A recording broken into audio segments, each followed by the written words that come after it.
everybody. You did. Welcome to. Howdy. Okay. I know. We actually did the intro when we were supposed to. Look at that. Yeah. Welcome to Dueling Aces for Monday, 1/17/2022.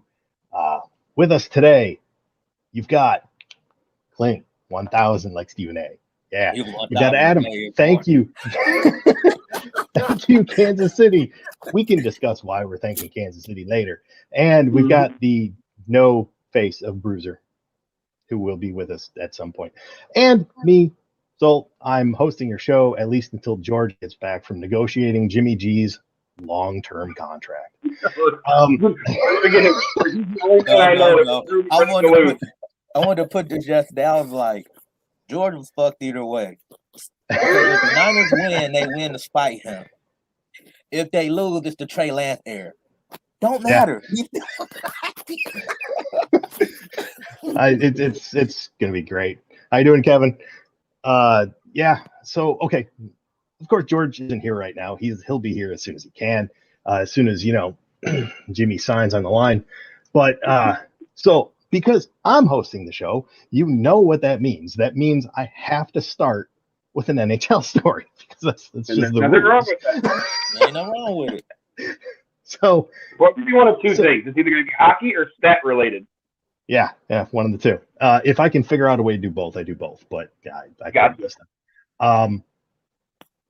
So over the weekend, the Ottawa Senators played a game. I didn't get the guy's name. During pregame warmups, you had forward Connor Brown. He took a puck off of his face early on in warmups, and obviously that stings and it's no fun. Shrugged it off. He went and played, had a goal, had an assist. After the game, his face was bugging him, so he goes and has it checked out. Yeah, he broke his jaw. The puck broke his jaw in warmups. He went, played the damn hockey game, had a goal and an assist. And this is exactly why hockey players are some of the toughest sons of bitches on the earth. He beat fractured throat, dude. Wow. I don't know. That's even. Broken That's jaw? pretty even. Yeah. And in hockey, I know they checking high sometimes. He's getting hit all over the place, and he's playing with a broken jaw. Dang. So how long is he out? They're calling him week to week. It's so hockey, he's man. Literally, you set it, you wire the jaw shut, and you let him play. Oh, he pulled Kanye West. He got and didn't even realize it until after the game. That's the crazy part. Yeah. Like, my jaw really starting to hurt. Like, you didn't realize that when you got decked in the mouth with the hockey puck. You're out there, you're getting pumped, you're ready to go, you got the adrenaline flowing, you don't realize you messed something up pretty bad. I don't know. I saw that story and I'm just like. Now, being a hockey guy that you've played, have you ever had that happen to you? I mean, not anything like that. And that's a good segue. I wanted to get into, okay, so when have y'all played hurt or, probably played through something that you shouldn't have? Mine, the one that comes to mind, it's not a huge deal, but it makes for a great story. So when I played, I was a defenseman, which I've always said a defenseman is sometimes you have to be a goalie, except you don't get all the fancy pads. So I was more a defensive defenseman than an offensive one. So I'm back there, I'm stopping the rushes, I'm blocking shots. So there was a nice, fun game where guy teed up a slap shot from just inside the blue line. It was one of those where I blocked it, and as soon as he teed it up, I immediately went, oh, this is a bad idea. And when I blocked it, it was coming straight for my chest. I brought my stick up, and it went off the stick and gone, which, thank God. Until I realized that my hand started hurting a little bit. And what I figured out was somehow, I still haven't worked out the whole physics of the matter, but when I brought the stick up, I kind of curled it. And my pinky finger, puck went here and stick was here. So when I went to the doctor afterwards, when I went to urgent care, the doctor described it as explosive compression. So when the puck hit, it literally shot the tip of the bone out the end of my finger. Oh my God. How about that? Oh. Thankfully, the ligaments and everything literally just pulled it right back into place where it was supposed to be. But then, of course, all the tissue around it starts to swell, and that all came out into the finger and red cauliflower. That's kind of what it looked like. So, like I said, it's a pinky finger. It's not a huge deal. Didn't miss a shift. Wow. See, hockey players. Man, we're a different breed, man. Hockey players some tough sons of bitches. Where the Stone Cold, y'all some tough son bitches. I mean, at the same time, though, I'm coming back with a story of, okay, I got 2 stitches in my pinky finger. You know, so nothing about it. Hey, I mean, it ain't compared, but your bone poked out from your hand. Yeah. And then ligament brought that down. That's literally, I remember skating to the bench right after that happened because the puck went out of play. I skate to the bench and I pull the glove off and I look at it. I'm like, oh, we're done looking at that for the rest of tonight. Oh. Yeah, don't look. Turn away. Yeah. So anybody else got one? Mine's not as gruesome as yours. I mean, mine's not nearly as. I mean, I was like 14 or 15 playing Little League Baseball, and we had that one kid that was like throwing 60, 70. Well, when you're 14, 15, that's like, you know, you feel like you're going against Randy Johnson at that point. Like, everybody was terrified of this kid. I'm looking at it like this. The faster you throw, the farther I hit it, is kind of my mentality. You know what I'm saying? For some odd reason, this kid, I don't know how many times I broke up his no-hitters or his perfect games, and he always had a vendetta against me for whatever fucking reason. And I remember I stepped up to the plate, and I had it was like a full count, and we went through like 6, 7 pitches. I just kept fouling them off. Tell me why this motherfucker tried taking me out. Tagged me right on the fucking ankle bone. And I'm talking like my buddy's playing center field. He goes, dude, I thought it broke. That's the way it sounded, like it snapped. And I remember standing up there, like, you know, so like the next at bat, like it wasn't affecting me at that point. Like I got on base, did whatever. It was one of those things like, all right, now it's starting to fucking hurt. Like I can barely stand on it, and it's starting to get that softball size fucking swelling to it. So I basically went up there with fucking one ankle, like literally on one foot, hit a home run off him the next time. So, you know, and it was like, that's what you get, bitch. You know what I mean? So like, I got my revenge for it, but to this day, we still talk about that's how you do it. Yeah. Right. Like, oh, you want to hit me? Okay, boom. And I'm gonna walk slow because my ankle messed up. Oh, dude, I was literally like, you know your plan failed. I was literally like running the bases like Dorn to first in Major League. How he was just running that real slow, or Jake Taylor when he was trying to run it out. You know what I mean? It was slow as shit, but I got around the bases, so color matters. You want to talk about sound? I've got another one, but it's off topic because I did not play through it. So we'll get back to that. Clint, you have one? Unfortunately, I do not. Nothing. No, I've been a relatively healthy guy when I play. Knock on wood, man. Knock on wood. Point wasn't playing sports. He should be chasing bitches. That is a sport. I said you get the normal sports injuries like ankles and all that. I mean, I have like 6 concussions. Other than that, though, I'm fine. None of that. We're doing good. How you doing? CTE might be in my future. Knock on wood. See, Sean, he was playing football where he got kicked in the shin blocking a field goal. Kicker missed the ball and got all shin. Yeah, that just sounds bad. Yeah. Still has the dent in his leg. Oh God. Yeah. Oh.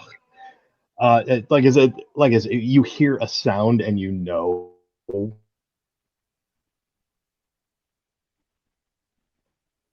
I did with a guy who Okay. We both just kind of like went like that. We both turned, didn't realize each other was there, and just boom and straight down. I fell like flat on my back, so my feet were standing up, and the dude fell across my legs. And when he went, so my left ankle, normally goes this way. It went completely like to the floor that way. And God. all you heard was pop, pop, pop when it did. The guy that fell across me jumped up and was going, "Oh my God, oh my God, oh my God, are you okay?" Wasn't. Like that was one of the few where I did not take my next shift. I did not play the rest of that game. I could not put any weight on that foot at all. It's bad when the guy there's like, "Oh, are you okay?" Oh, and like no I think be like, "Oh, come here, get help." It was amazing. That dude was more freaked out than I was.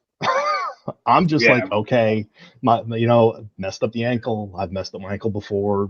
I think we're okay. That was when I went in and they did the x-rays and everything. They were like, well, nothing's broken, but this is one of those you probably would have wished it would have broken because you're going to be on crutches for a couple weeks.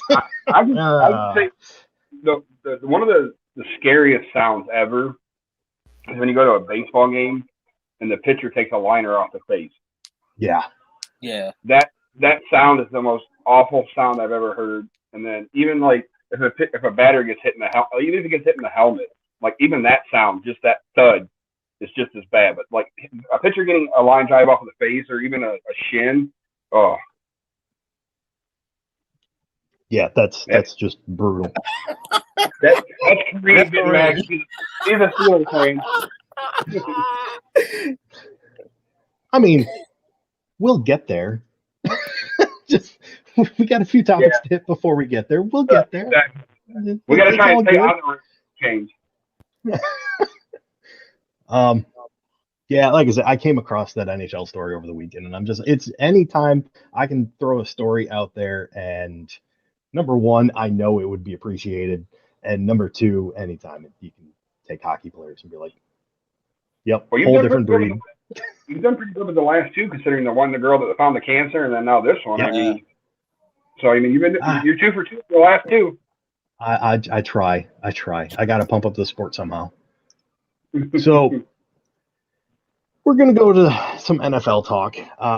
Again, later on, once George gets here, I think we're gonna try to hit the old. We'll do some game recaps and obviously get into this coming week. And I don't know. Rumor is there's a game tonight, but nobody's watching that. First time ever. Yeah, first time ever.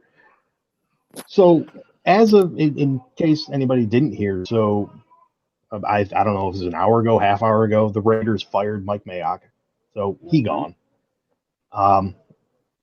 In a way, kind of surprised. In a way, not kind of surprised. He was basically 500 throughout his years with the Raiders. They were looking for a long playoff push, didn't quite get it, and come to find out, so when Gruden was fired, resigned, whatever you want to say, settled his contract out. Up till that point, Gruden was the one that had the authority for roster moves. Mayock didn't. I was about to say that because wasn't Gruden the one behind the Khalil Mack trade? Yeah, right. Absolutely. Yeah, Mayock. So I'm trying to figure out, other than being like, in essence, he was a GM, but he was basically a head scout. I mean, that's what he was. But I always thought that was a hire to begin with, considering he was doing NFL Network shit, and then he jumped over. I mean, was the only reason he became the GM because of Gruden, more or less, because they were buddies? I would assume so. I mean, he was a color analyst when he got hired on, and I cannot think of what else in his resume would have led him to get that job. The only thing I know about Mike Mayock is the fact that he was on the Boston College playing for the Miles 30 for 30. And he was the roommate of Jim Sweeney. That's all I know. Okay. I mean, I used to paying for the mob. I mean, during draft coverage, I mean, I would watch NFL Network over like draft. I mean, I wasn't thrilled.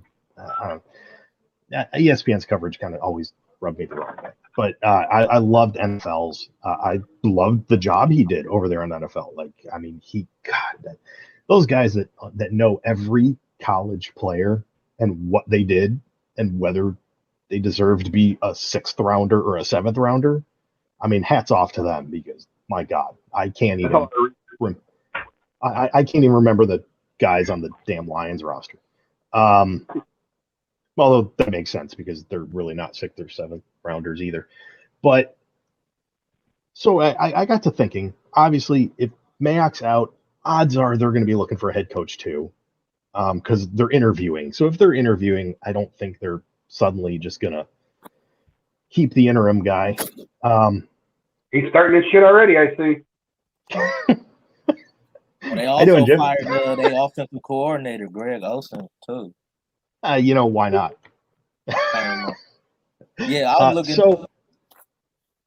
So that brings us to 8 coach openings. We got the Bears, the Giants, the Raiders, the Vikings, the Texans, Broncos, Dolphins, Jaguars. So we're gonna have a little exercise here, and we're gonna rank these 8 teams by how desirable this job is for a new coach. Okay, I gotta get a pen and paper so I can write all these. Apologies, Jim. I do know a lot about college, but I'm not like on the Mel Kiper level like yet. You know what I mean? I know my shit about college. I'd rather watch college than NFL, but I'm not. Those got me doing homework. That's yeah, I know. See, that's the thing. It's great when George isn't here. The rules are relaxed. Everybody's chill. Yeah. But then I make you bust out the paper and pen. I mean, you're the stat guy. I mean, that's right. I said Jaguars, Bills. Okay. Number 8, you're gonna put the Giants. And that's my opinion. I was gonna say we've already got an issue here because at 8 I'm putting the Texans. but there's a slight margin. Yeah, it's real close. So yeah, here's the list. You got Bears, Giants, the Raiders, Vikings, Texans, Broncos, Dolphins, and the Jags. Okay, so Jaguars, Bears, Dolphins, Texans, Giants, Raiders, Vikings, Jaguars, Broncos. I said Jaguars twice. No wonder it was 9 That's fine. That's fine. It might take 2 coaches to run that team. Okay. Yeah, I mean, so team by team here, just for a hot minute. Okay, so the Bears. What is a head coach looking at when it comes to Bears? Because do you know if you have your quarterback of the future? I don't think you know that. Well, it depends on what kind of system you're going to run and if he fits your system or not.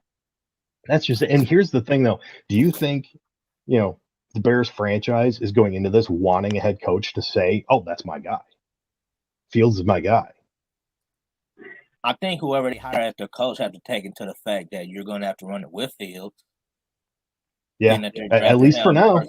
Last year, like 4 years. Could that be a situation where no matter which coach you get, he's going to have to make his game plan to adjust to how Fields plays. The fact that he can scramble and stuff like that instead of doing his own thing. Like he's going to have to make the adjustment to, all right, well, I have this quarterback, and I'm going to have to, game plan to make it fit his style more or less than it would, bringing in, say, another quarterback. Well, I also suppose you got to factor into account. We saw Fields with Nagy. Yeah, it doesn't mean we saw what Fields can do. Right. Because, I hate to beat a dead horse, but my God, that was a coach that needed to be fired a year ago. I mean, he had Mitchell Trubisky and Justin Fields. He had 2 first-round quarterbacks. I apologize to Mitchell Trubisky because I'm like, I don't think it's your fault you was that bad. I really think it was just Matt Nagy. Is Nagy the new Gase? Oh, wow. Wow. A new Gase already? I'm not done making fun of the old Gase. Nagy was reasonable with some of his game planning. Gase was just all over the place. It was just like... Yeah, I think Nagy was just, I don't know, his play calling was just It was just bad. It was just. Yeah. Where did Nagy come from? That's a great question. Where did he what? What was Where'd he he come before from? he became? Didn't he come from the Broncos, I think? Before he took the Bears job?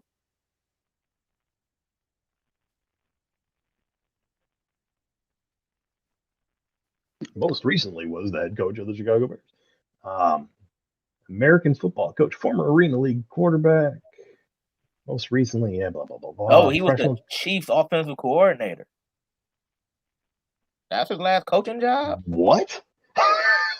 Before the enemy got bumped up. Wow. So that really don't help your case. Wow. He had a rookie Patrick Mahomes, right? No, he didn't have a rookie Patrick Mahomes. Okay, he had Matt Castle. Who was the Chiefs quarterback in 2016? Was it Matt Castle? Hammer Henny. Okay, he was okay, and blah blah blah blah blah blah blah. Nagy was promoted to co-offensive coordinator alongside Brad Childress. Oh God. So you had co-offensive coordinators. Childress was up in the box, and Nagy was on the sidelines. Damn, and he was in Kansas City. Holy shit.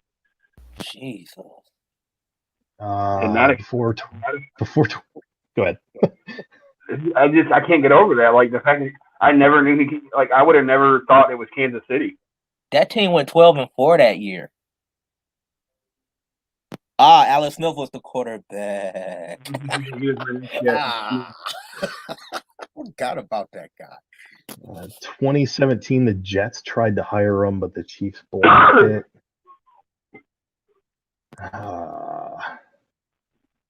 Now, so he's an offensive-minded guy, obviously, but is he the type that he could get an offensive coordinator job somewhere? I would imagine. Either that, or at the very least, he could probably get an analyst job for a year. And then see how everything goes. He might need to just disappear for a while, for a year, in terms of like any kind of coaching. Wow. Just wow. Okay. So it Bears, I mean, defense, it's hang on, let me bring up salary cap space because that matters too. So Chicago's Bears, they have $35 million in cap space for next year. They got some play money. I don't know if you're going to use that all on a player or two, or you're probably going to try to spread that out. God, I mean, maybe if you have an Allen. Yeah, I was going to say, Allen Robinson gone. He's gone. He wasn't happy there last year. I mean, he hasn't been happy the last couple of years. So. Well, that's just it. That's why I'm wondering, though, with Nagy out, maybe you've got a happy Robinson. Depending on the coach. Dependent. That's it. That's it exact. Yeah, but also you got to look at when he was on the field with Justin Field. Justin Field was looking more towards Cole Met, though. Like, he was looking more for the tight end.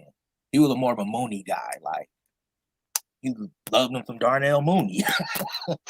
I just think Allen Robinson was just lost that year. It was just like he wasn't getting no love, and then he was his best. I think his best. He got most of his targets with Andy Dalton as his quarterback.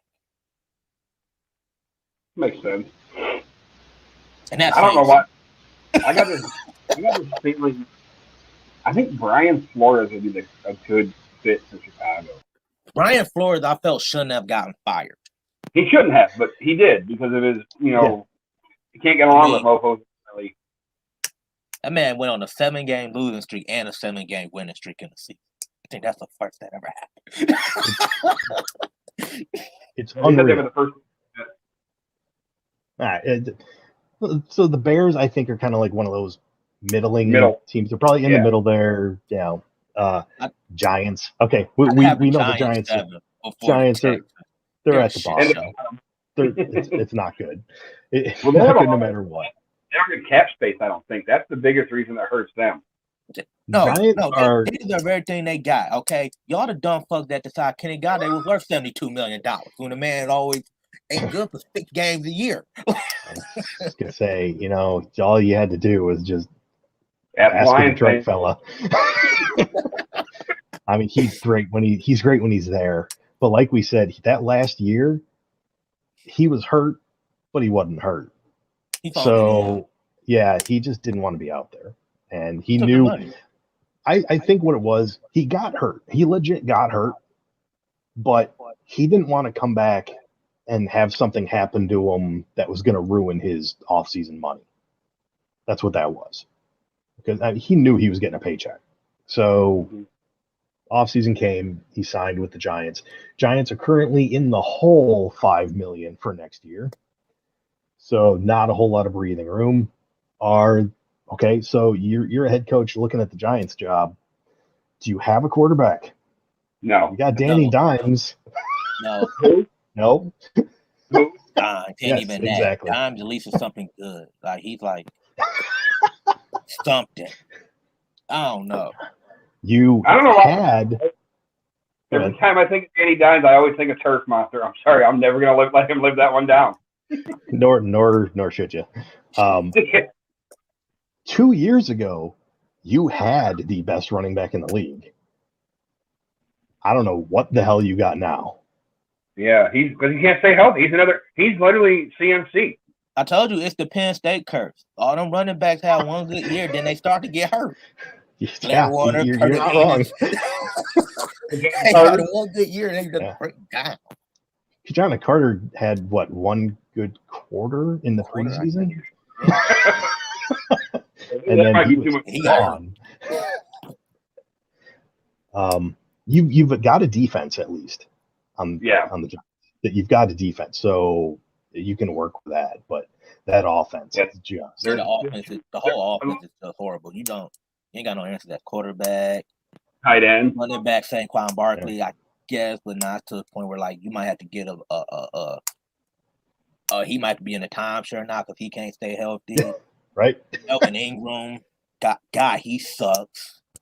So he can't catch shit. Kenny Galladay, I don't know about him. I like Tony, the rookie, but he's got potential when he ain't pushing officials or doing stuff like that. You still got Slayton, so they got something at least with receivers, but yeah. Yeah, so we can all agree that is bottom two at the very least. Yeah. All right. So let's think of a happier team. Let's talk about the Raiders. So you're a playoff team. You're a playoff team this year. You get to decide whether you want to keep Carr or not. Obviously, you've had some interesting off-field issues. Henry Ruggs. Another DUI with the other player too. Yep, you had another DUI. Yeah. Yep. You've got some bad luck with some of your first-round draft picks. They literally don't call it Sin City for nothing. Yeah. Didn't you also have the guy that threatened somebody's life while he was holding a firearm? Yeah, the Raiders had him too. Yeah. I got played for Ohio State. You talking about one, David Arnett? Well, I wasn't going to bring it up. I'll bring it up. He shouldn't have been drafted in the first round anyway. I think we all. He was drafted way too high. Way too high. He was a third-round draft pick to me. I was shocked. You know why they still do the Al Davis theory of they can run fast 40 times. That's just it. Whoa, he ran a sub 4.4 first rounder. Yeah, he can't catch the ball. I don't care. I think the only time they ever reached for a player that was actually worked out in their favor was Janikowski. Yeah. You know? Even then, that's a reach. You took a kicker first round. Who does that?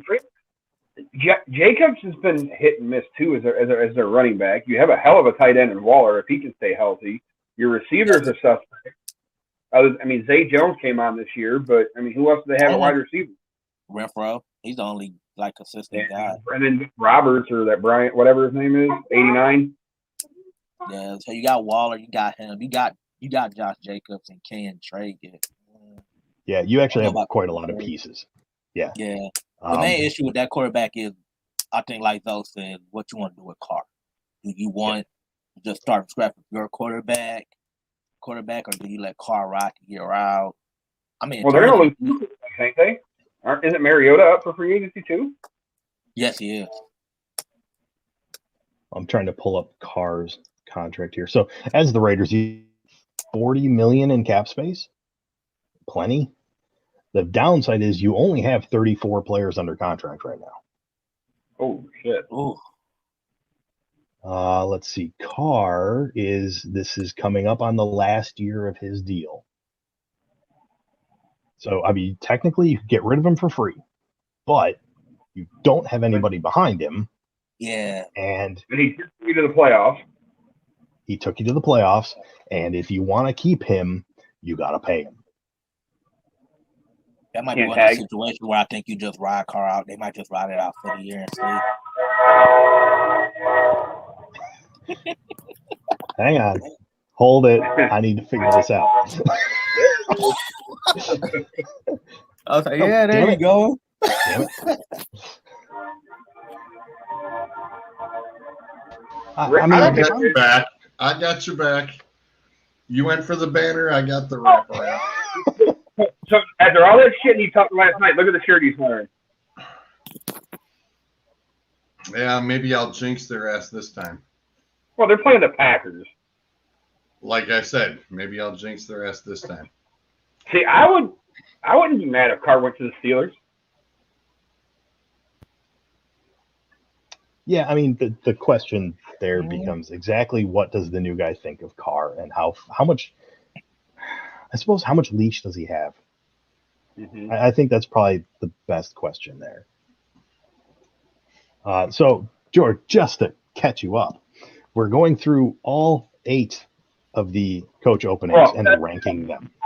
We think one's possibly going to be he's going to get. I'm sorry if you're there and they're hiring a guy or they're interviewing people to replace you, you're probably gone. More than likely. You are. I mean, I've been honestly, down with the migraine most of the day today, so I've missed a lot. What's up, boys? Mr. Bruce. How's it going? What's up? No, Mr. I had Blaylock, hello, sir. I had to run up to a neighbor that I met for the first time today's house because he came by at about 1:30 with his skidster and helped move a bunch of the snow so that I could get my my truck out of the driveway to go get gas for my tractor to be able to plow the rest of my driveway. So nice people out there. There is. So we made him cookies and hot chocolate and took it up to him. Nice. Oh, God. Who that is.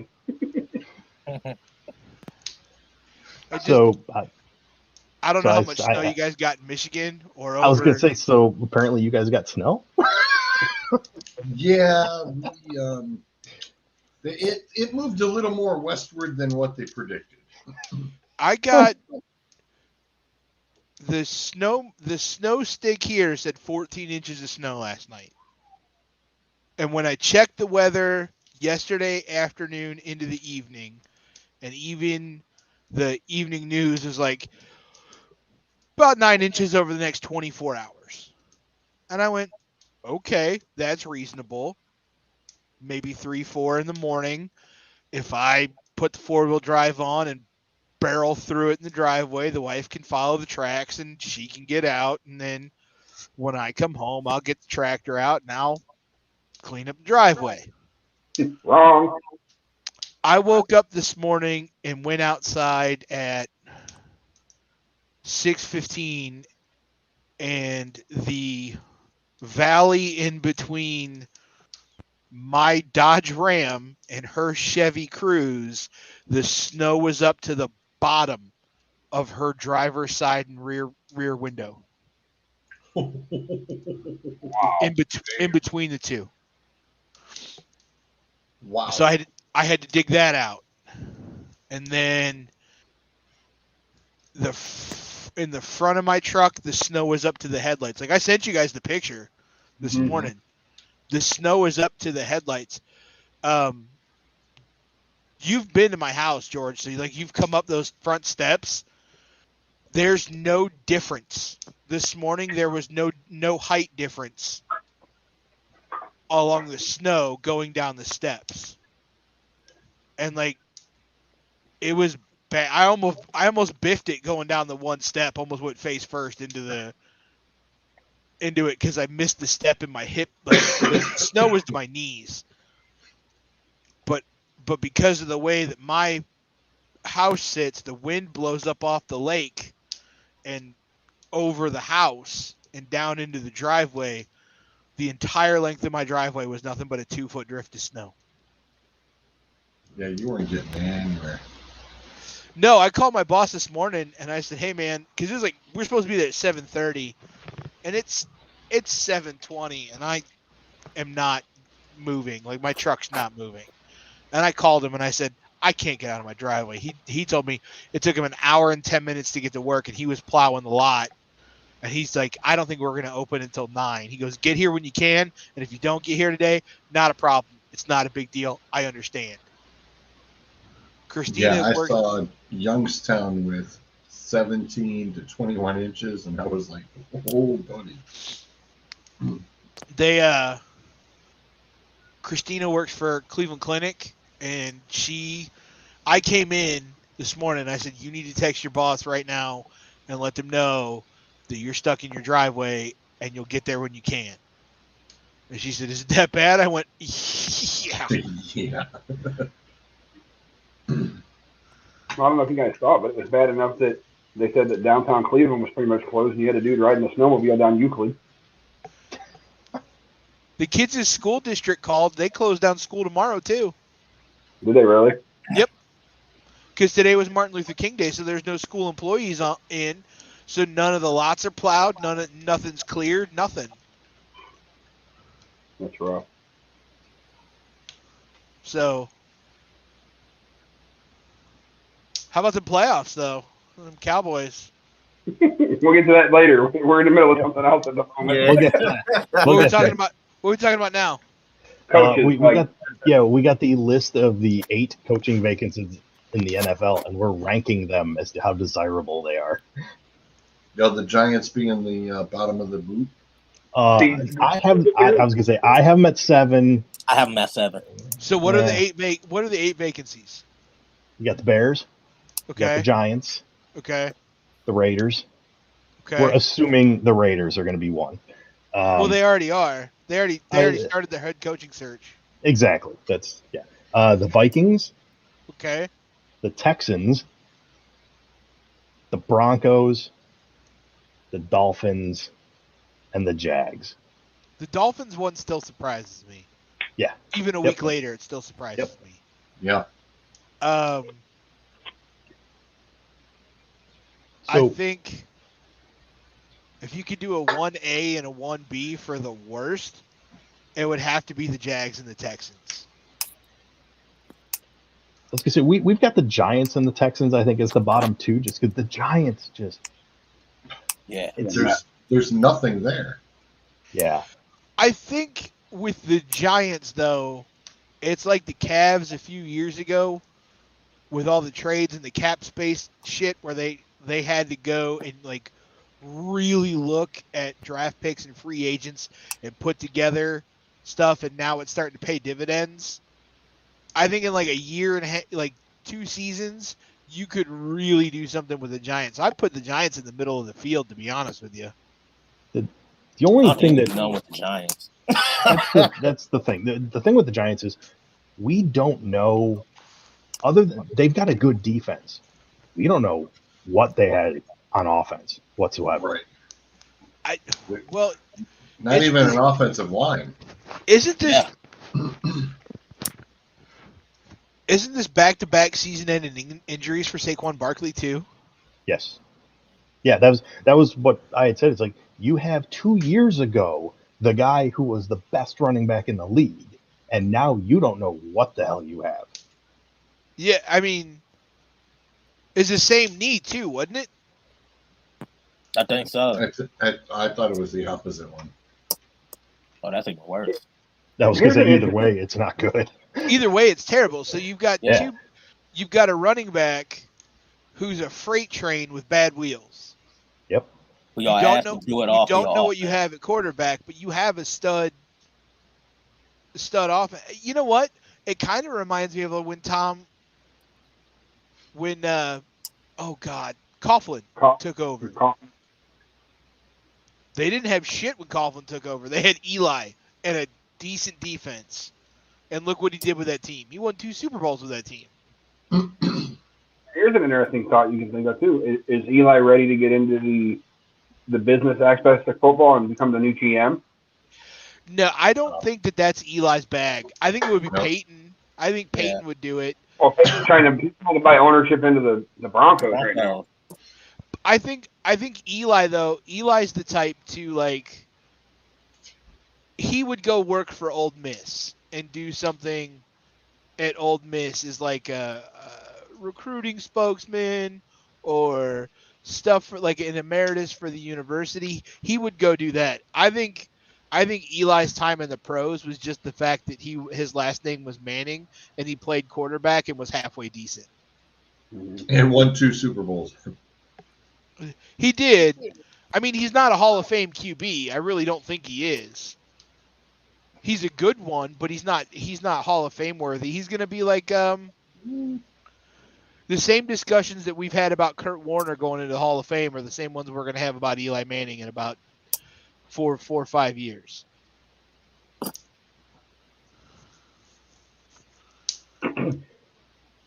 The Vikings.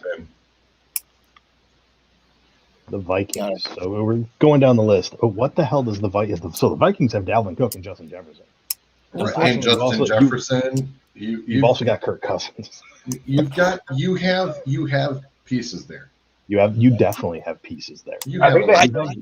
I like that tight end too. He showed out. I think he's starting to get what's name Tyler Cochran. I think they got pieces. Anthony Barr was hurt last year. That hurt their defense. You still got Harrison Smith, by like one of the best safeties in the NFL. Am I one of a handful of people that actually thinks Kirk Cousins isn't that bad of a quarterback?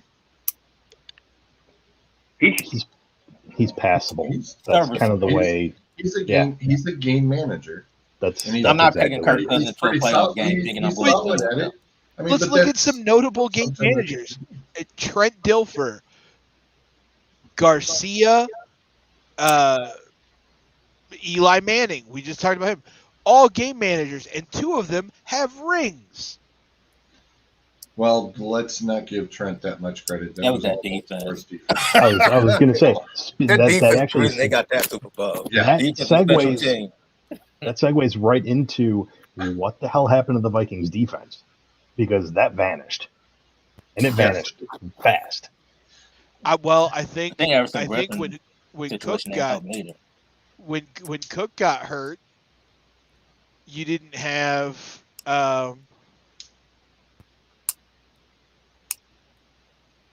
When Cook got hurt, you didn't have the capability on offense to manage the clock and keep your defense off the field and allow them to rest and just grind it down.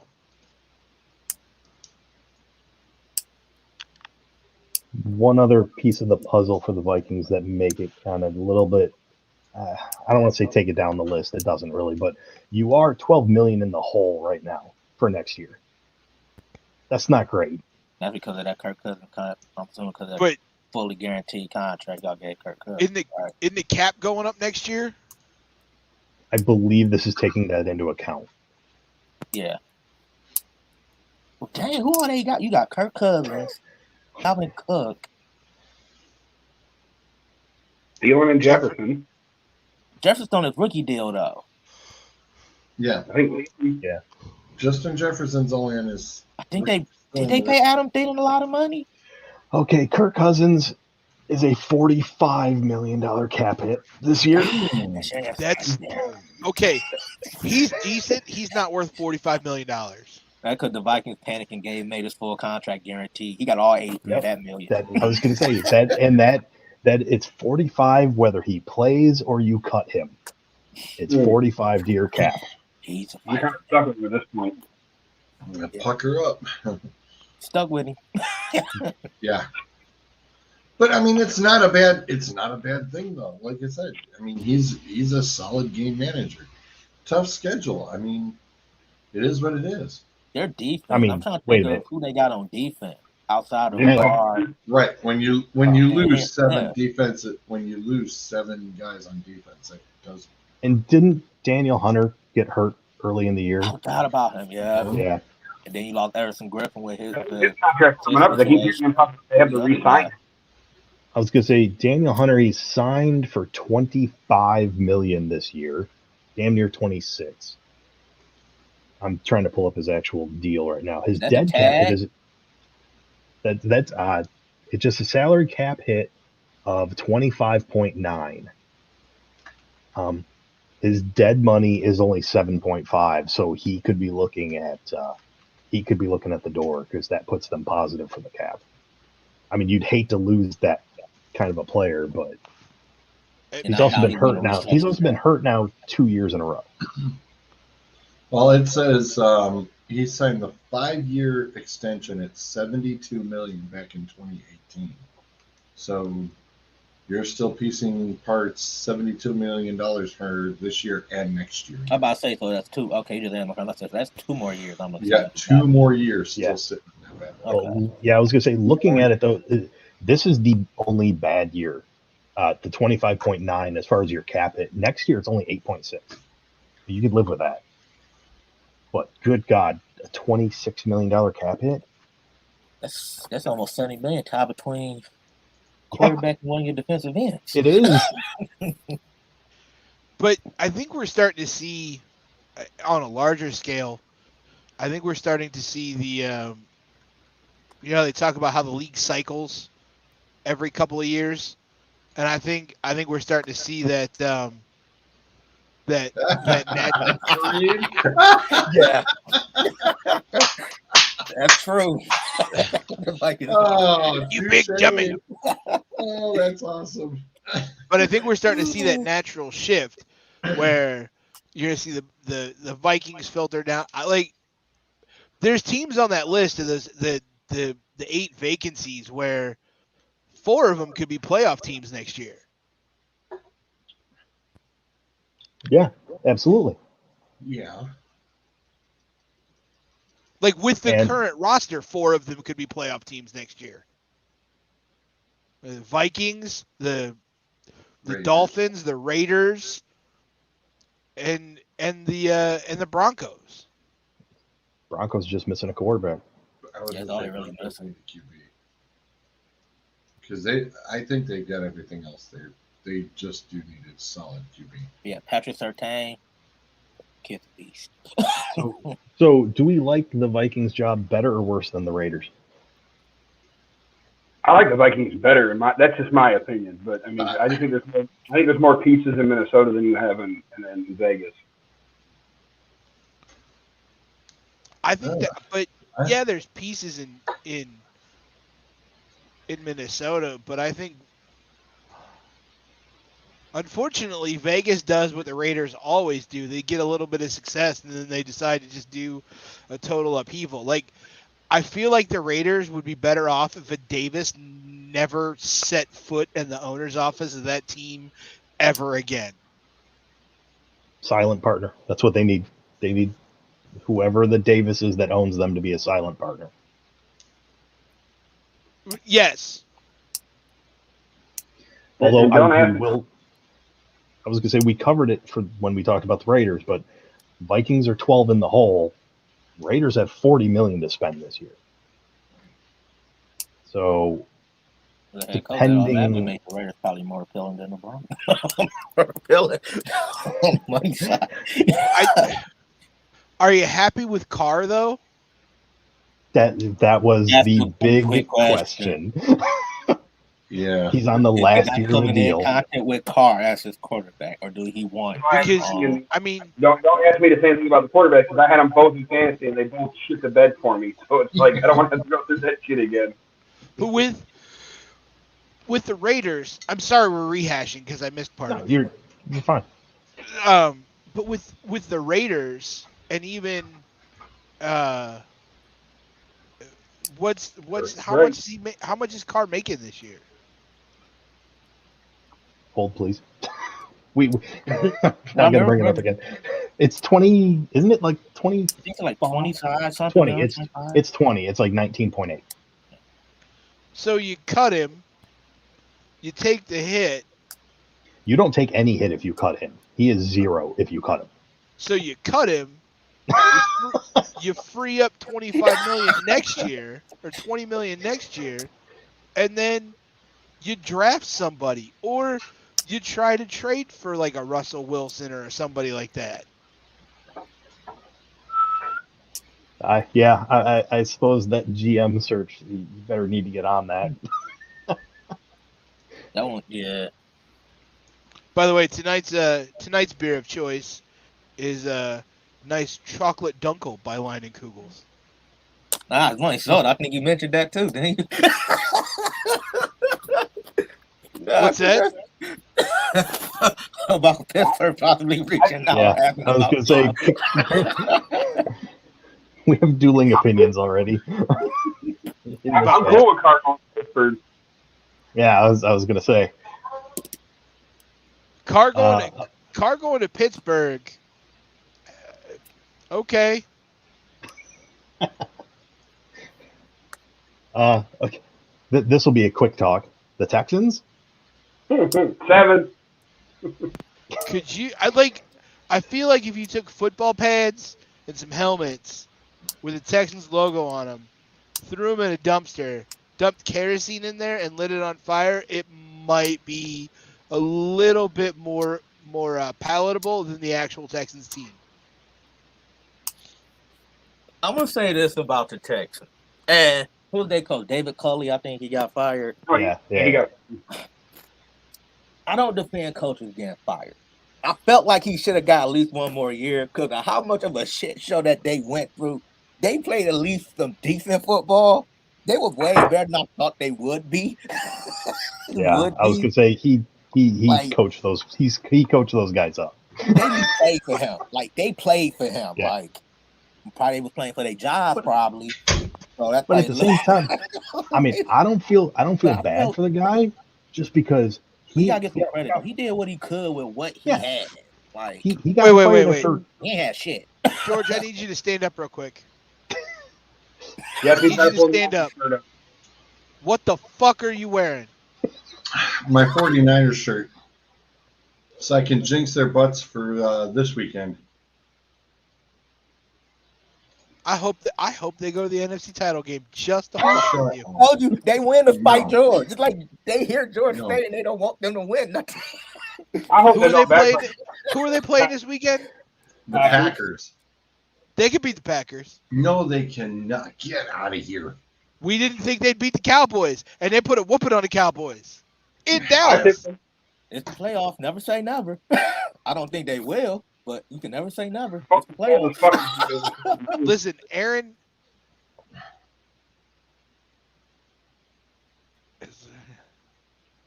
Our team was only incompetent this year. Our team was not incompetent last year. Literally another team. Going back to David Culley, I don't feel bad for him. Yeah, he got hired to be fired, obviously, and more so than every head coach. But the guy who got fired after 1 year, he had a 2-year guaranteed deal, so he's getting paid for the second year regardless. I was listening to Detroit radio last Monday and Tuesday because I was pretty sure I was going to hear Dan Campbell's name on the fired list, and I was honestly surprised that I didn't. And I was also surprised at how positive people were calling into the radio talking about him and how happy they were with the team and the way it played. They played close in a lot of games. I mean, like they did. And to be perfectly honest, that was a completely different team when Campbell took the play calling. When he took that away from Anthony Lynn, that offense was completely different. It had rhythm. It did. It had rhythm. I'm a Ross St. Brown. I told y'all that kid was going to be a stud. And for that matter, Goff looked like a damn real quarterback. As scary as that is. I mean, he was once Campbell took over, Goff was 11-2 touchdowns, interceptions. Goff looked really well. The way he meshed with the rest of the offense went well, and the offense had rhythm. It had a sense of purpose to it, and maybe a year, 2 seasons under Campbell, you could have a Detroit Lions NFC North Championship shirt. Only if Aaron Rodgers leaves. I I don't think it matters. was gonna say he's only got so many years left. I mean, granted, we've said that about Brady a number of times, but regardless, Don't be shocked if the Packers win the ship this year. I wouldn't be shocked if he retired. That's what I think is going to happen. He could, although if he doesn't retire, or if he retires and decides to come back, A, which New York team does he go play for? And B, what Florida State alumni reporter does he send dick pics to so he can mimic Brett Favre? I don't think he'll ever go to New York. Nope, I got the reaction I wanted to. George just shook his head. Now I'm in. What was her name? Jen Sturger? wow, how do you remember that? I don't know, but We ain't gonna talk about Andy Dalton. That's Clint's boy. I made a resolution not to talk as bad about Andy Dalton. You Joe Burrow has one more playoff win than him now. I just say that. we touched on the Texans, which is more than they deserve. So let's go to greener pastures. Broncos. I don't think that we should use the word touched on in Texans. I was letting it go. I was like, yeah, all right, we almost got past it, Tam. No, I wouldn't let that go. Are you kidding me? I know. I thought about it for about a half second, and then Take it's the like, shot, okay, right. cool, let's move on. Nope, there it is. Nope. It's not happening, man. That's why I love this show. Yeah. So I was like, taking shots at me. I ain't even in Texas right now.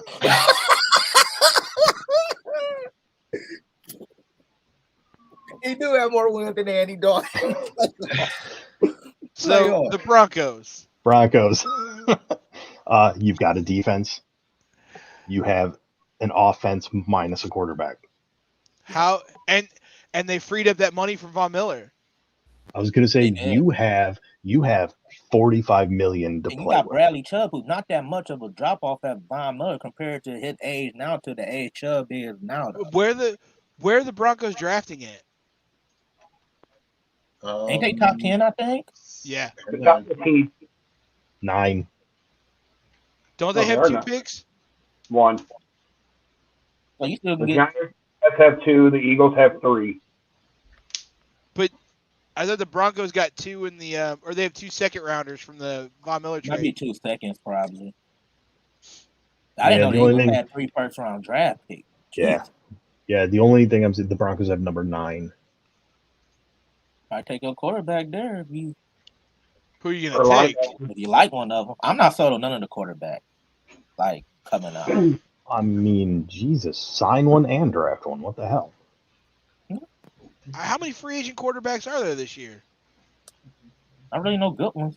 I was going to say we'll know in about 2 months. But anyway, I mean, it's looking like a damn good job to take. They got wide receiver. We got Jerry Jeudy, Tim Patrick. Thank you, Tim Patrick. You got Noah Fant, who just be hampered because of bad quarterback play. Like he ain't You got that up. make him seem to be. That tight end that has that weird ass last name, Albert O. They I call ain't him. gonna attempt to pronounce his name. Okay, it's enough for me pronouncing Brown players with long names. Let alone I ain't gonna do no other team. I have a question for y'all. So Peyton Manning and John Elway are part of a group that are going in for ownership, right? Like they're together in the same group.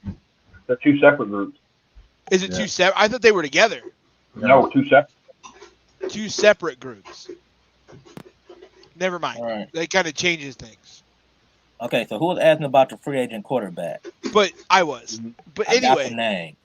hold on a second. If you're Peyton Manning or you're John Elway and you are part of the ownership group and you you end up buying the team, and you know full well that your name is going to be out front and center as opposed to some of the other owners because of who you are to the Broncos. Do you maybe try to use up some of your public goodwill, especially Peyton Manning, who's got buckets of it to spare, to maybe bring Deshaun Watson into Denver and try to rehab him? We got to get his shit taken care of first and figure out what's going on We with got the legalities are coming down the pipeline here in the next Hypothetical, those are taken care of and off to the side. Odds are he's going to jail. Again, this is a hypothetical situation, George, and those have no bearing. That we'll just say that those are taken care of. I would agree. Russell in Denver. We probably take the chance on him. I mean, you have to wait 8 games. He's gonna get suspended 8 games, but well, Ben if all the Roethlisberger, legal we know, issues is go out the retired. way, probably take a chance on him. We know Ben's retiring, so we know that's. I mean, the answer is staring us in the face. You sign Ryan Fitzpatrick and draft the guy that's going to take over for him after like 6 games. That's just how it works. No. Actually, you go down. Waikiki, ha. Yes. You go down 3 quarterbacks. You take Taylor because he always gets fucked over by a rookie, and the rookie steals his job. So there's your fitting, scenario to get the new rookie to be like, the starter. I mean, you can take pick System Winston. I mean, he at least got a good defense. So, like, hopefully, just pray he don't give up a pick 6. I think Trubisky is going to get he's going to get. Which he's good for like 5 a year. So, I mean. I think Trubisky could go somewhere this year and be a starter. That list of NFL quarterback free agents looks a lot similar to the list of the strippers that you would say no to when they walk up to your table and ask if you want to dance. Like no, thank you, we're good. You guys need a quarterback? No, we're all right. You go somewhere else, please. Oh, strip club Haskins. This is the list of quarterbacks that when I'm making my fantasy football cheat sheet, I don't put on the list. No, how is AJ McCarron? How the fuck is AJ McCarron still? This one right here. This one is the one that's the one that I think is going places. David Blau? Yep. Like Colt McCoy is still on that list. Like Brian Hoyer. Good God. But Hoyer gets his cushy re-sign every year for New England. So. Josh Rosen's on this list. Like Mitch Trubisky is still on there. Mike White.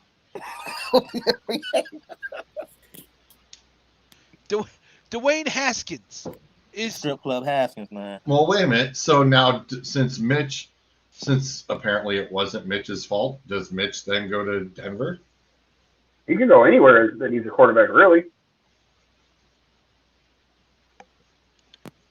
The thing is, any team that is signing any team that's signing Trubisky is going to have another quarterback in place also. They're not going to sign him to be the starter. They're going to sign him to bring him in to see what I'll take Bridgewater. I would, if I'm Denver, I'd sign Andy Dalton. Be nice, Clint. Listen, like, I know he's had his woes, but for what, 7-8 years in Cincinnati, he was solid. He wasn't great and he wasn't terrible. He was solid. He's overrated to me. I think Andy Dalton. I was going to say, what did Cincinnati do in those years that he was there? And yes, I understand that's not all on the quarterback. I agree with you there. I was going to say, look who the head coach was, and let's look at how many games that Marvin Lewis fucked up for him. I mean, honestly, like, let's be real. Marvin Lewis was supposed to be a defensive genius, and look how terrible their defense was the majority of the years that he was. And if it wasn't for Kimo von Oelhoffen, they might have beaten Pittsburgh in that playoff game. Here's my question though. So let's put ourselves, we are the prospective head coach, and we're walking into that meeting, that interview with the GM. And he asks you, okay, what do you think should be our solution at quarterback? Are you saying, I think we should sign Andy Dalton and roll with it? I think you sign Andy Dalton and you draft one at 9. Because you can sign Andy Dalton, and with the pieces that you have on defense and the pieces that you have on offense, it's a team that can grow together, right? You're not making you might make the playoffs next year, but you're going to get bounced in the first round. Like, they're a wild card team at best. You're probably looking at a 2 to 3 year window before they are a viable playoff contender for 3-4 years. If I'm walking in that office and I'm looking at them quarterback, the one on that list, I would probably say Ryan Fitzpatrick. I'll probably say I'll be cool with Jameis Winston. Did Fitzpatrick play But it down this year, though? Bridgewater, though. He was hurt. He got hurt early. He had a hip injury like week 1, and that's right. He was playing for Washington. Come back and then they just put him on IR. So, like, well, Denver's got $50 million to play with, and if Seattle's looking to flip, but you could. God, the boy just went to bed. You can sign Dalton or Fitzpatrick for a decent deal, but nothing awful that breaks the bank, and it wouldn't kill you if you had to cut him. You know what I mean? And then. But do you try it for Wilson? You turn around and go, all right, let's turn around and trade off 9. Well, the thing is, Wilson has a list of people he wants to go to. Because at number 9, there's nobody next year. There's nobody that's going to be available as a quarterback next year in the draft that thrills me either. Like, are you really going to draft Stetson Bennett IV, who just sounds like a gay cowboy? He's a national champion. Hey, you seen him Good Morning America? He was hung over like a sumbitch on that interview. And so is Tua. So is Tua. And I'd take Tua over Stetson Bennett any day, because I saw that dude's face several times during that title game, and he looked like a deer in the headlights. Them Bama boys came across the line, got a hold of him, looked like a gator getting a gazelle in the African savannah. Just awful. Now, if you Miami with a whole new head coach, well put. You stick with Tua. I would stick with Tua. And you don't, if you don't stick with Tua, if you Denver, do you call Miami about Tua? No, I look at if I'm saying hypothetically, Miami saying they're done with Tua, like they don't believe in Tua. The owner said he's keeping Tua. The owner said he is the one. What's his face was the one trying to dish up and bring in Watson, and he's just been fired. So guess what? Tua stays. If I'm the GM and I'm sitting there with the new owner, whether it's Peyton Manning's group or it's John Elway's group. If I'm sitting there with the owner and I'm sitting there with and I'm the prospective head coach, my first goal is to get somebody in at the quarterback position that is a solid, not necessarily a game manager, but somebody that can help a young team grow and gel together. Because I know I have to draft my long-term answer. There's your ranking for this quarterback class this year. Mm-hmm. And don't forget, Stetson Benson eligible to come out this year? I didn't see anything out of Pickett. None of these quarterbacks impressed me. Yeah, I agree. Pickett's the best one out of all of them. That's just my opinion. I think he's the best one out of all of them. But again, in the bowl game and the couple of Pitt games that I watched, I didn't see anything impressive out of Pickett. He didn't play in the bowl game. Yes, he did. No, he he didn't didn't. play the ball game. No, he didn't. The championship game. Thank The- you. Yeah. Here's okay. So here's my thing. Heaven forbid we don't have that top quarterback coming out. You're going to have to draft a guy, and you're going to have to coach him up. Go figure. It's the NFL. Coral, I think Coral's the best option out of that. He's coming off injury, so you got to be careful there. That was actually that was going to be my question. I know he got hurt. He just had a sprained knee. Like Okay, it all right. was just a sprained knee. Wasn't no ACL, wasn't no tear. Just Yeah, a sprained he knee. sprained his knee, but he's coming off an injury. So if you draft him and you sign Fitzpatrick or Dalton or somebody else that you see as a decent game manager, I was like, what the fuck is that? I thought a plow was coming down my street, and then I realized it was the train. Basically, you need to sign a bridge contract, a bridge quarterback. You need a bridge quarterback, but you need someone that can help. Like you need someone that can take the young guy aside and maybe not necessarily train him to take your job, but be like, these are the things you need to watch out for. Which goes back to, I think, what Star was saying. That guy probably would be Tyrod Taylor. Like, he's a confident professional. He always loses his job to record, but they always say, like, he don't gripe, he don't moan, he don't complain. He does what he can to help out. But he's a terrible quarterback. Yeah. He's a leader. He'll be a good mentor. I mean, but do you really like? You're hiring a guy for your factory. Do you really want to take him to the? Do you really want to take him to the dude that is always 15 minutes late and barely fucking does his job, or do you want the age-old professional that's like, yeah, he grumbles a lot, but he's not terrible. I was going to say every team needs locker room guys, but do you need your locker room guy to be your starting quarterback? No, you don't. Especially that's the only thing he can do. Right.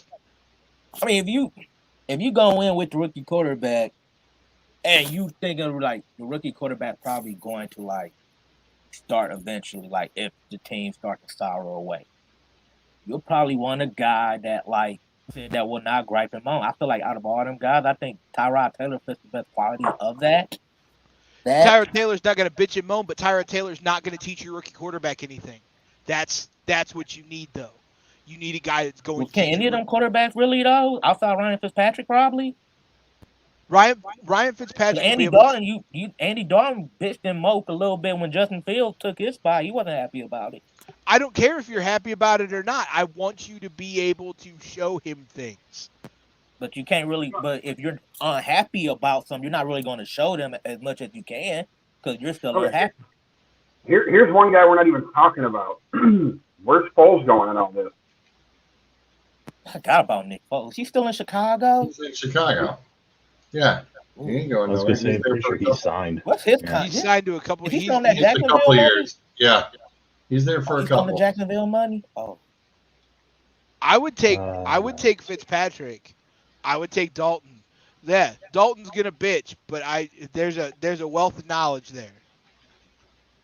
I would want my guy to be able to like come in here knowing with the fact that if this shit hits the fan, you're not starting. You got to mentor this rookie, and Ryan Fitzpatrick will be that guy. But I know I'm not starting my rookie this year. I know that when I know you're not starting this year, but you got to have a just in case. Injuries, first thing happen. Might have to throw him in there. But I know I'm not starting my rookie quarterback this year. I know he's going to be riding the bench. So I need a quarterback that is going to be able to manage the game and manage the offense and give us the best opportunity to win because the rest of the talent on the team still makes it a playoff caliber team. And even if you get bounced in the first round, that is a wealth of experience and knowledge that will help you going into the next year. Tyrod Taylor doesn't do that at all.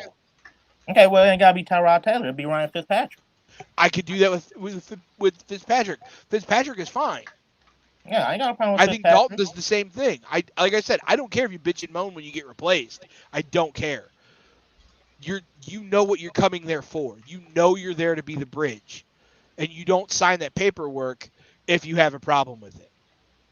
Yeah, I agree with you on that too. But you know, some of them guys gonna bitch him on. To answer the Nick Foles question, he signed for $10.6 million this year. It's his last year. If you want to cut him, it saves you $3 million. Stafford getting up limping. Not bad.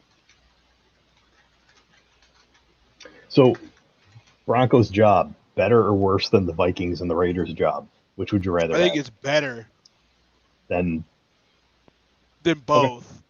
Okay. Yeah, I'll probably say the Broncos job is better. You got pieces there everywhere, really. You really just need a quarterback that. Yeah, you just need to figure out the Like most important position on the game. You outside missed the playoff with Teddy Bridgewater and Drew Lock. Yeah. Yeah. Well, we touched on them, so let's talk about the fish. I think they're probably the best job. Dolphins. I was gonna say they showed us something. Yeah. I Need will. a running back. Their running game is just ass. They need a running back. Yeah, George, you want to throw up the salary cap thing, the salary cap picture again? Yep. It might be at the top. They gotta be up there. They only got one first round pick this year, don't they? Or do they got two again? I don't think they have any because of. Let's see. Right at the top, numero uno, 75 million. Woo-wee. Yeah, that's the most attractive job. And your picks.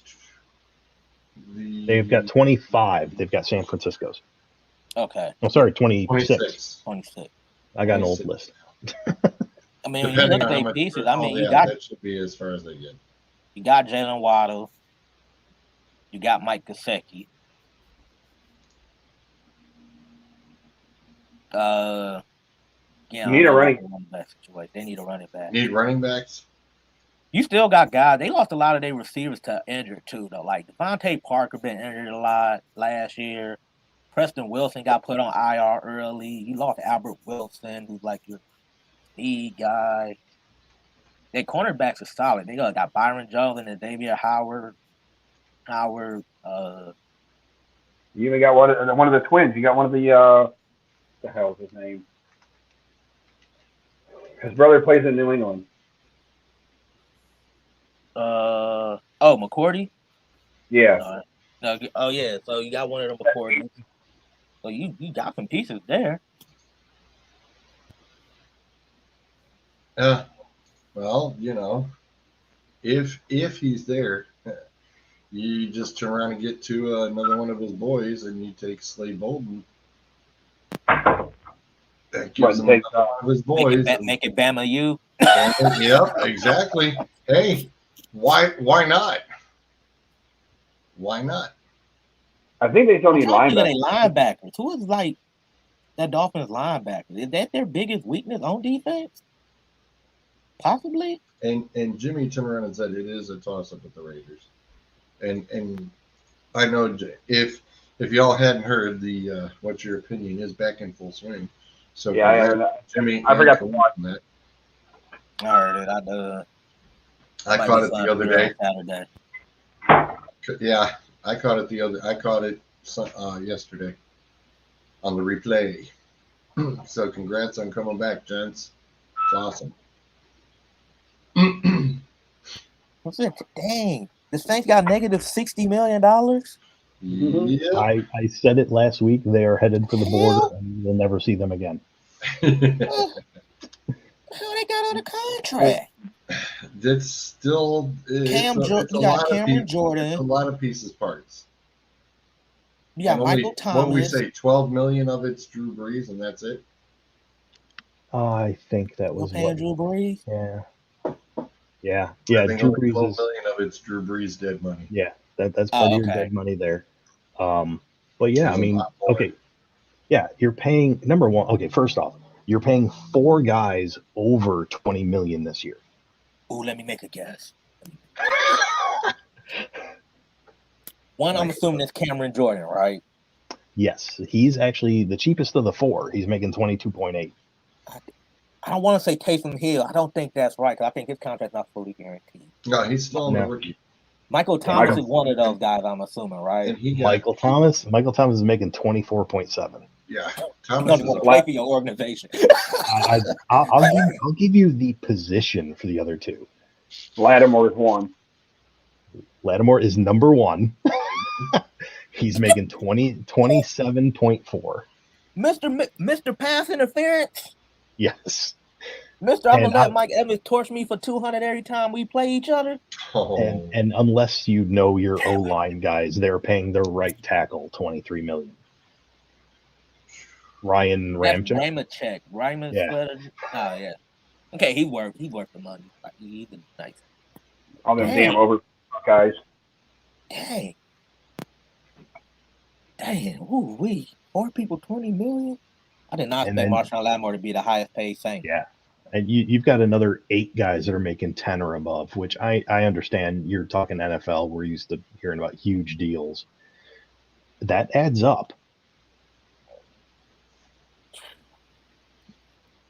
And the worst part is most of these guys, cutting them makes it worse. Most of them have a dead cap hit higher than what their actual salary cap hit is. Some of them guys in them new contracts in terms of signing them. Yeah, I mean Lattimore, his 27.4, sure, cut him. That becomes 40. 27.4. God. Ouch.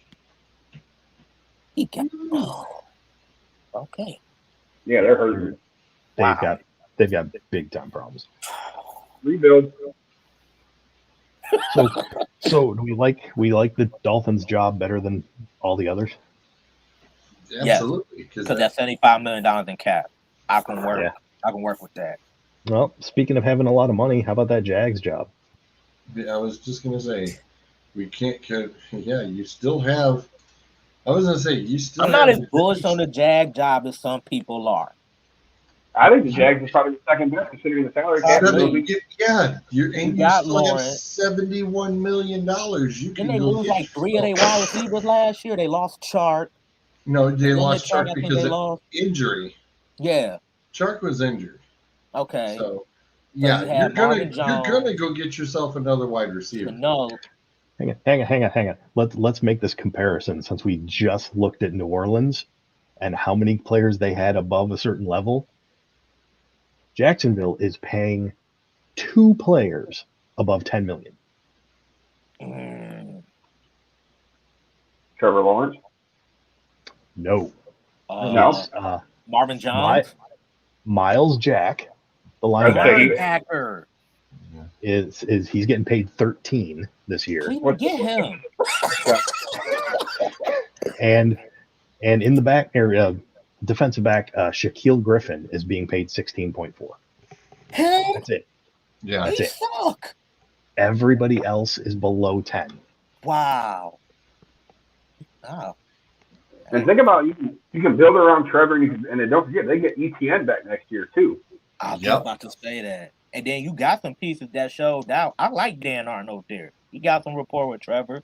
They probably can do something there. What's the status of Robinson though? Is he still going to be there? He's a free agent, I'm assuming, right? Because I think he was undrafted. Who? Did he sign that extension? I think Robinson. Yeah. I know he was undrafted, so I don't know if he just signed like the 1-year deal, then signed another 1-year deal, or he signed like 2 years or something. James Robinson is signed through next year. He's making under $1 million. Yeah. This poor guy. It was a 3-year 2.3. Yeah. Wow, 3-year 2.3. Yeah, he's basically making $900,000. He will be getting a small increase. So yeah, you're looking at your running back grouping is pretty solid. Agnew comes back. That's the other receiver I was thinking of. Yeah, I was gonna say let's not forget about him. And you go get yourself with $71 million. Go get yourself another couple wide receivers. Why the hell not? Allen Robinson's out there for you. Mm-hmm. What receivers are you gonna get though? There's a lot of wide receivers this year that want to come to Jacksonville because they're probably coming for the money. Yeah. I don't mean I don't mean drafted one. I mean free Right. agent. Yeah, free agent. Yeah, You're getting there. Come on. Ben Roethlisberger. No, hang on. Relax. Cam Give me the Newton. update He ain't got a job as a quarterback no more. May change position. There's your W's. There's your wide receivers. Chris Godwin, Adams, Robinson, Fuller, Crowder. I could see them No. signing Juju Smith-Schuster. Now, of course, we know a lot of these guys aren't going to make free agency. We know this. Right. Yeah. Like I've said it many times now. Devontae Adams is getting franchised. What about Gallup? Here's another one.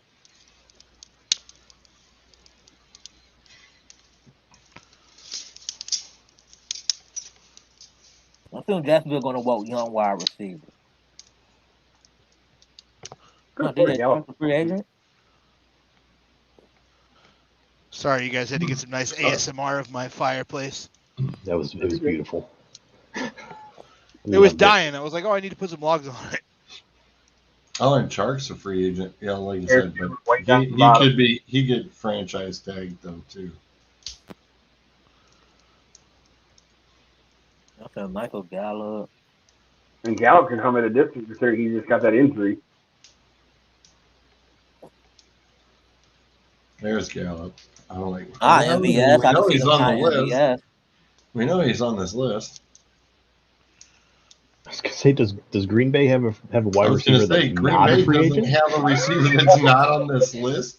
Lazard. I think Lazard is the only one who's not on the list. No, there's Lazard right there. All the above Oh, receivers is on he? the Oh, there he list. is. He's right there. Yeah, They're all there. they're all there. Well, Jordan's Green buddy. Bay. I think if they had to pick and choose between Lazard and MVS, they'll probably take Lazard. Russell Gage. He probably can go to Jacksonville. He can be one I can see Jacksonville signing. Barrios is there too. Oh, and bear in mind, Green Bay is at like -40. Right. Jacoby Meyer, that's known they probably can attempt to sign. There's some free agents there they'll still could attempt to sign. Yeah, but when you have no wide receivers, it's kind of a problem. Yeah. A lot of these guys I haven't even heard of. Well, you are looking at the bottom of the barrel here. I mean, Yeah. Nick Westbrook Ayin, or Irene. I know who that guy is. Wow. Kyler Murray goes to avoid a sack it for a safety, just throws it up, gets picked off for a touchdown. 21-0 Rams. Whoops. I think my picks were terrible this week. Mine aren't. Wilson, the free agent. Alshon Jeffries? God, was the last time he played for a team? Well, this guy here, Guyton for the Chargers, He came on this year. He came on strong this year, yeah. There's going to be no joke there. It's like you might find something pretty good at the bottom of this free agent barrel. class ain't as big as I thought it would be. I thought it'd be a little bit more bigger than what it is. It's probably just super top heavy, probably. Well, you also got to wait till the new league year, and some guys are just going to get cut because they make too much money, and some guys are going to get tagged, and some guys, some guys are going to re-sign. So where do we like the Jacksonville job? Top 3. I put it behind Miami. Yeah. So I mean, realistically, I'd put that over Miami. I don't think you put Jacksonville over Miami. I think Miami's the best job out there. I was gonna say it's a team that's already built for the most part, and they you have got more pieces in place compared to Jacksonville, though. And you've got money. Yeah. Well, so does Jacksonville. Jacksonville's still trying to find the right I'd rather go to a team that's Well, the thing is okay. Let's put it out there. When you get a real coach put in Jacksonville, we know it will be a different story. But you still don't have a running back. You still don't have a defense. You still don't have an identity. They have got 2 running backs. They have Robinson and Etienne. Miami, who's their running back? You don't have an offense. You don't have an offense in Jacksonville. They sure showed it against Indy. Yeah, I was going to say they In do. one game. They absolutely no. They've done it more than one game. No, James Robinson's They a do good have running an back. offense. Like I said, you get a real coach in there with a real system. Yeah, You don't have- Jacksonville has an offense. The Dolphins are a built team with an identity, with an offense and a defense and money that you can build upon. The Dolphins is the better job. You are starting from the ground up with Jacksonville. You have a rookie quarterback, who will be a second-year quarterback, who got thrashed around this year, had no real rhythm at all. And he's got nobody to coach him or even guide him. Again, you don't that doesn't have help. anything there. Here's the thing: anybody that walks into that job, to say you don't know what you're getting, I think kind of isn't the right way to put it. You don't know if you are walking in and building on what's there, or if you have to tear down what just got put in there for a year. That's going to be the question. You talking about the Dolphins? No, he's talking I'm talking about Jacksonville. Okay. Yeah. You don't have wide receivers in Jacksonville. You don't have a defense in Jacksonville. We just went over the whole list of receivers in Jacksonville. What are you talking about? You don't have you do not have a number one wide receiver. You've got 3 good wide receivers between Chenault, Shark, and Agnew. You've got 3 very good wide receivers. Again, back to what Zolt said. Do you have to tear it down or do you have to build upon it? You can build upon it. You have pieces. You do not have continuity and a full team. Agree to disagree. That's fine, but you don't have the necessary components from the coaching staff on down to be a successful team. You don't right now in Miami. They just flushed the whole damn thing. No, they didn't. Miami they got rid of the head did coach. The same thing. You have no staff, no coaches, no nothing in either one. You got rid of a head coach. Gone. You got rid of a head coach who won 8 out of 9 games and was this close to making the playoffs. Yep. 2 years in a row. And they flushed the whole thing because of a disagreement with the owner. You have an ownership in Jacksonville where that team isn't their lifeblood. Shad Khan made his money on auto parts. He can go back to that at any time. He owns soccer teams in England. It doesn't matter to him. That's just a thing to pad his bank account. He does not give a shit about winning in Jacksonville. Hasn't for the last number of years. You can't tell me that Jacksonville hasn't been the bottom of the barrel in the NFL for a number of years now. To tie all of this up, so at the top of the list, in no particular order, Jaguars, Dolphins, Broncos. Those are the premier jobs that we're looking at. Those are the jobs we want. We want one of those jobs. And I'm not picky. I'll take any of them. Just underneath that, we're looking at Vikings and Raiders. If we want to take a step down, maybe we'll look at the Bears job, I guess. It's there. What the hell? We need work. And then none of us are taking the Giants or the Texans job at all. No, we want no part of that crap. No. I don't want the Texans at all.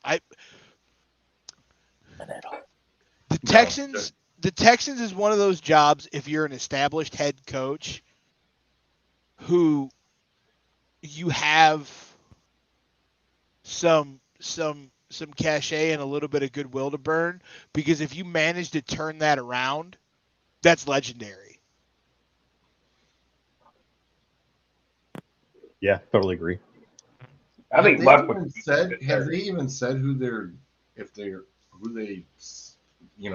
listed as, hey, this is who we're looking to talk to? Oh, the Texans? They've interviewed a bunch of people. I'd have to research. Well, after doing the whole Texans thing we did on You're Out of Bounds, we know that could take weeks. So I'm pretty sure let's save you the headache right now. Let's not bother with that. That's a whole other you're out of bounds part 2. The the only Jags have done names I it. see is they Byron interviewed Leftwich Brian Flores, and Byron Leftwich. And Joe then Dan Lombardi. Byron Leftwich is laughing at that. Heinz Ward. They want him to take the Jacksonville job. Now, who posted that about Heinz Ward? Somebody threw that in our chat about. I did. Heinz Ward. And I went, Dolphins job? They did. What? Texans interviewed him. Hold on. Yeah, but I mean, this is the same team that interviewed Josh McCown when he was backing up Deshaun Watson because Deshaun Watson don't want to play for y'all. We're gonna interview your backer while he's still on the roster and see if he wants to retire and then be your coach. Like, huh? Like they interviewed Joe Lombardi. Next. Yeah. The Heinz Ward thing is the same thing I said Joe Lombardi next. Weird. No. I mean, it's surprising. Well, they're probably a few people at the bowling alley were even like, "Who's he coaching?" And it's like, "Well, that's Florida Atlantic." It's like, yeah, he's the wide receivers coach at FAU. Yeah, Heinz Ward. Yeah, and they interviewed him for a head coaching job. The Texans did. Never mind. Has Josh McDaniels' name been linked to anything? It's like his guy. This name's always Josh isn't taking any offers anywhere. Josh is staying right in his little cushy bushy job. Because he knows when Billy Boy goes, that's it. Game over. Okay, because it seems like every offseason, it always seems like Josh McDaniels' name always get linked to a head coaching job, and ain't heard it this year. Hang on a second. I just want to end the Texans talk on this one little thing. So I just did the quick Google search. Yeah, I don't know the who runs the Texans ball in Miami. I don't know their running back. Is it? Especially here with Duke Johnson. Is it Gaskin? Yes. Gaskin is one. Jordan Howard. So just to summarize exactly how the Texans thing is. So I do the quick Google search. I got the Brian Flores, got the Heinz Ward, the Joe Lombardi. 6th line on the Google search for who the Texans interviewed is dated January 18th, which I looked and I'm like, wait, that's tomorrow. Oh, it's January 18th. It's January 18th, 2021, because they did this exact same thing this time last year. Oh, shit. So nothing's changed. Nope. And it hasn't gotten any better. Can we take that franchise away from them and move it somewhere else? No. We've been begging for that 3 years ago. We've been begging for that like 30 years now. Bill O'Brien. They were up 24-0 over the Chiefs in Arrowhead, and then ended up losing 41-24. How do we wind up? I listened to that game. Shame. Such a shame. Was that the Texans or the Titans? Texans. I think the Titans. I think they were down 20 to them. Well, we got about 20 minutes in some of these football games in the week. I was gonna say, man, I carried that topic as far as I could. George, let's get to the picks. Well, I don't have anything from Doug. I'm sure it should be somewhere, but I don't have it. So, this is who everybody slotted. Sean goes down with the Raiders. I think I went down with the Falcons. Akers goes down with the Patriots. Zolt went down with the Patriots. And when he even said, that looks like a good pick now, don't it? Burge went down with the Eagles. A slew of us go down with the Cowboys. And right now, the Cards picks look like they could be in trouble. So hey, that's not awful. No, 5-1. no, it I'll isn't. take it. Bruiser is cruising right now. I haven't lost yet. Adam, what the hell? Adam looks like because he said the Rams are up, so it looks like Adam could have the perfection week. The only one of all year, and it came in the playoffs. Less games. Listen, It's a I'll- nice thing. I'll take 5-1. I'll take 5-1 because Yeah. apparently I don't know football, but I did better than Akers. I just love how every week Bruce would be like, "Can I get more than 5?" He's just checking to make sure he beats Akers. It's really all it is. Yeah, I feel it. Yeah.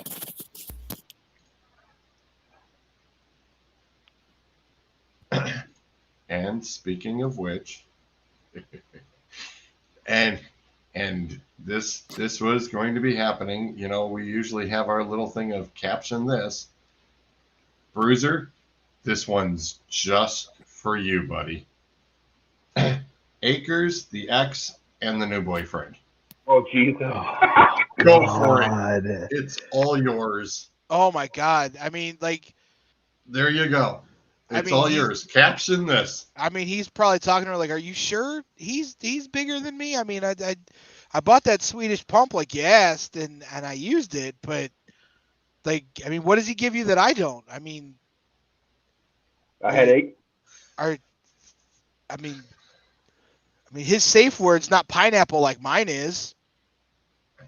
I'm sure there's a thrilling conversation going on there because honestly, any woman who would date Akers on a serious level for that long really needs to be either checked into a psychiatric ward or had her IQ tested. Well, you'd be surprised the fact of the situation actually is the new boyfriend and Mike actually get along just fine, and she usually is stirring up some sort of crap. Believe it or not.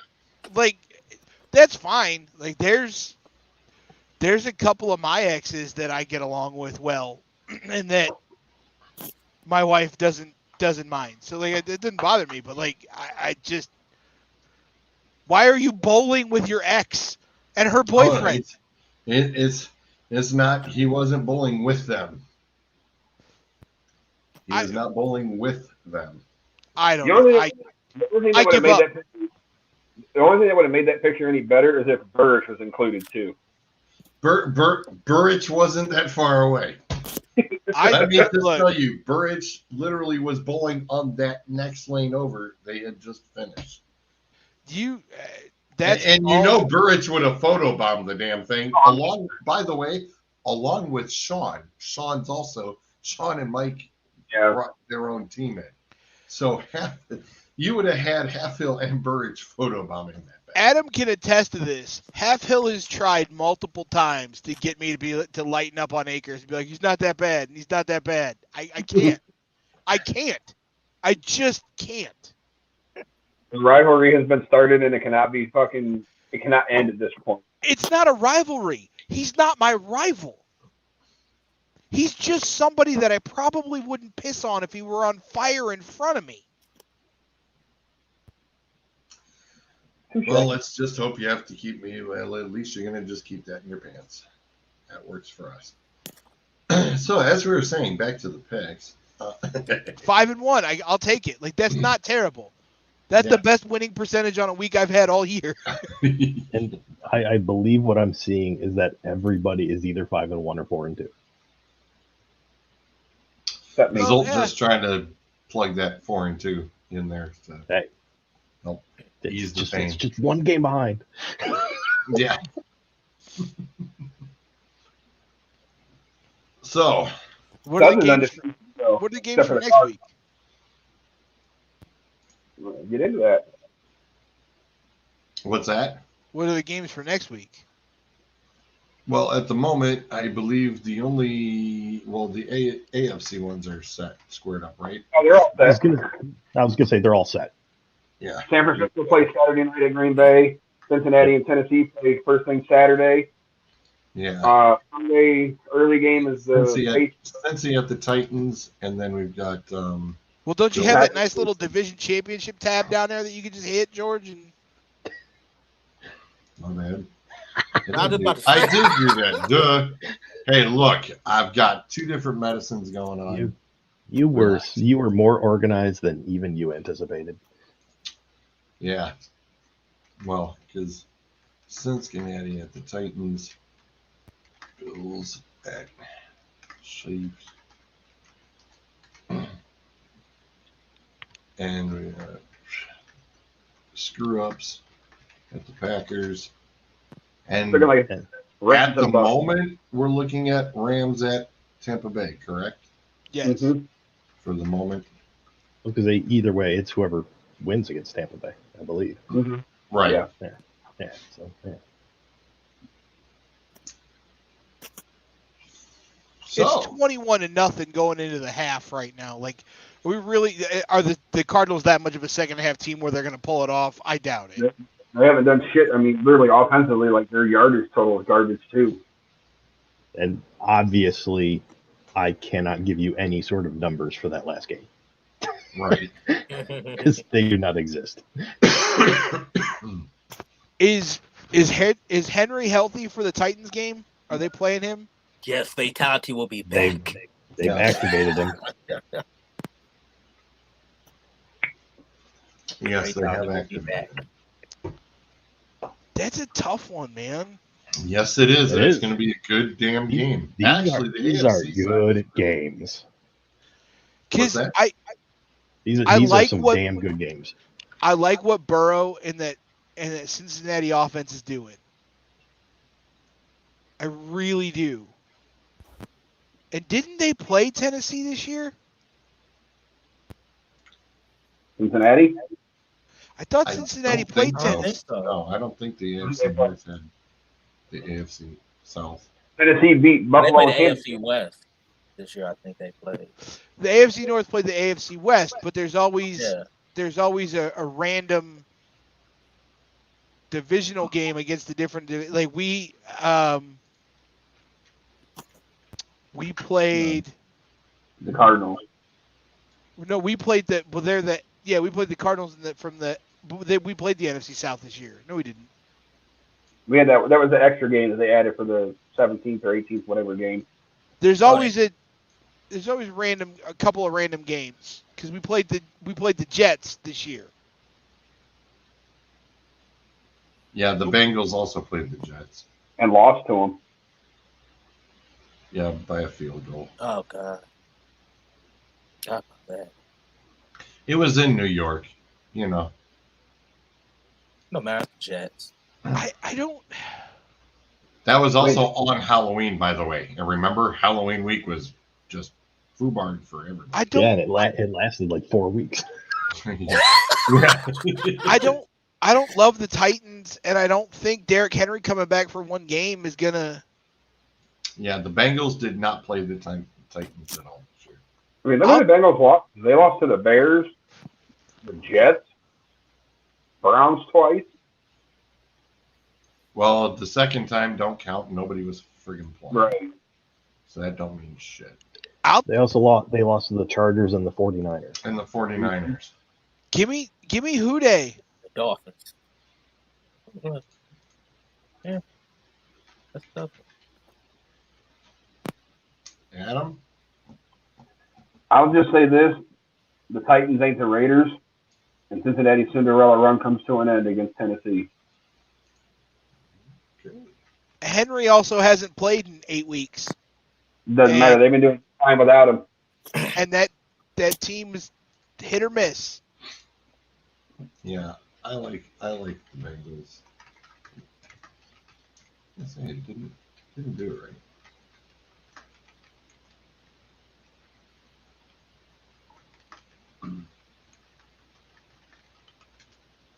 Zolt, who would you like?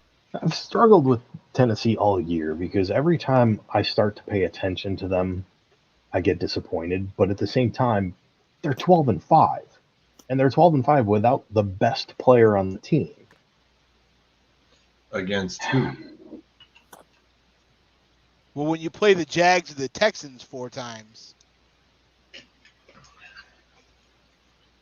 But they also beat I don't know. Cupcakes. I honestly, I'm kind of going right with star of the show, man. I think Cincinnati just plays a down game this week, and Tennessee beats them. Despite their record, I mean, I'm going to shill for them because they're in the AFC North, but I also am really confident in them.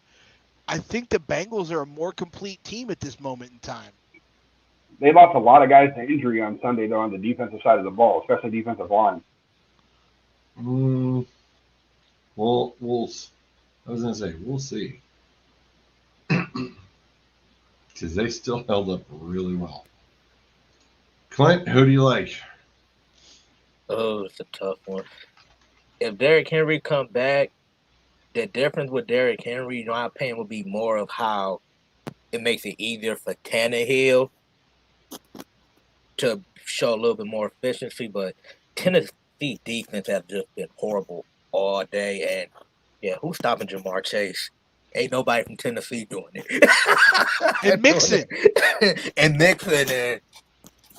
And I think that Cincinnati's going to stuff the box and try to make them force feed Henry, who haven't played in like 8 weeks, ain't going to be in the best condition and shape. So I think Cincinnati going to win this one. And Tennessee, to me, is a fluky number 1 seed. Like, they ain't like a true number 1. Like, I don't feel confident. I'm with you on that. I don't feel confident saying, oh, Tennessee, the road goes through them. I don't have no faith in Tennessee.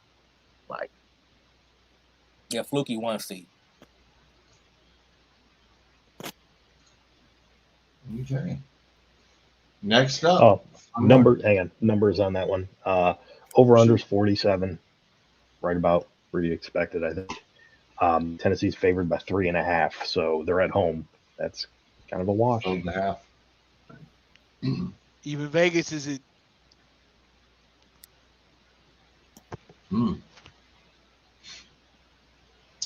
What's the 3.5 big? I think that's because Tennessee's at home. Yeah. All right. Well, what's the tons of fun on the next game? Yeah, this is a good spread. Yeah, I was gonna say this over under ought to be definitely up there. So, Bills and Chiefs, I'm assuming is what you're going to, because okay. Okay, Kansas City's favored by 2.5 at home. And get your guns ready because it's going to be a shootout. The over-under is 55. Yes. Last team with the ball. Yeah, no kidding. Last team with the ball wins. Ooh, buddy. Coin flipping time. Who wants in first? Give me the Bills. Bruiser says, "Give me the." There's Bills. something about every drive ending in a touchdown, except for the kneel down last week and the. Yeah, I agree. It's that was like impressive. It was like watching NFL Vader. record. Yeah, they played a perfect game. It was the first one in NFL history. Yep. No fumbles, no punts, no INTs, no field goals. no field goals. OTDs. Like watching that game was like watching the end of Return of the Jedi when Vader picks up the Emperor and throws him down the reactor shaft. Like that was just Josh Allen walking out to midfield, picking up Bill Belichick and throwing him down. Like the evil empire is dead. Nice analogy. I was gonna say it's like watching Bryce sitting there cheating on Madden for all. It's like, oh, he's got the ball again. Oh, touchdown, one play. I'm about to say, yeah, it's kind of like me when I'm playing Madden against a crappy team. You don't punt, you don't kick field goals, you go for the. I'm playing Hall of Fame mode too, so. Speaking of video games, while people formulate their picks, if any of you guys play Call of Duty, go on YouTube and look up Call of Duty Hacker Freakout dude in the middle of the game was live streaming, and all of his cheats got deactivated by Activision, and he froze up mid game. He had a 2-minute temper tantrum. Yes, I love videos like that. Cheaters get caught. That's awesome. There's some really good ones out there. I literally just saw the other day, like it created its own meme. There was a streamer. I watched like a montage video, like Bill Gates freaking out. There was a streamer playing a game called Valorant, and she accidentally, while she was streaming, had her wall hacks on, so you could see through all the walls and see where all the players were. And she tried to play it off as, oh, my game is bugged or whatever. And then she came back and tried to claim that some friend of hers had put something on her computer that she didn't know about. Yeah, good luck with that one. Yeah, good luck. All right. Clint? It's going to be a tough one right here. Bills played a perfect game. Chiefs, watch that they put up 40 on Pittsburgh. They struggled for kind of first quarter and a half. Yeah, what Do was that up against, with that? That's not happening against Buffalo. See, that's Big Ben. You can get away with that. That shit ain't working with Josh Allen. And I still think the Bills waiting for some get back. And Patrick Mahomes been shown he's still been kind of inconsistent. I think Buffalo get him this. I think Buffalo get him this time. Adam? This is the last time these two guys played each other. This is when that was kind of when we were in that point where we were writing Kansas City off for the year because they were kind of having such a, they were sitting at like 2-3 after that loss to Buffalo. But this is not the same Chiefs team that Buffalo saw in October. It's also not the same Buffalo team the Chiefs saw in October either. Nope. But still, Mahomes is playing out of his mind right now. He had over 400 yards last night. Against a very depleted Pittsburgh defense. They made the playoffs, didn't they? Really? Whoa. Yeah, I'm about to hold on. Mute? Yeah, I haven't had to break out the mute in a while. They made the playoff. And Patrick Mahomes struggled that first quarter and a half. Hang on a second. We're not seriously giving Adam shit for picking the Chiefs, are we? No, but we are giving him shit for saying that they put up numbers on the Steelers and the Steelers made the playoffs. The Steelers, they were a hair away from being the bottom of the NFL for a while. Even Ben said it. He we don't got no chance to win this game. We're just gonna go out here and have fun.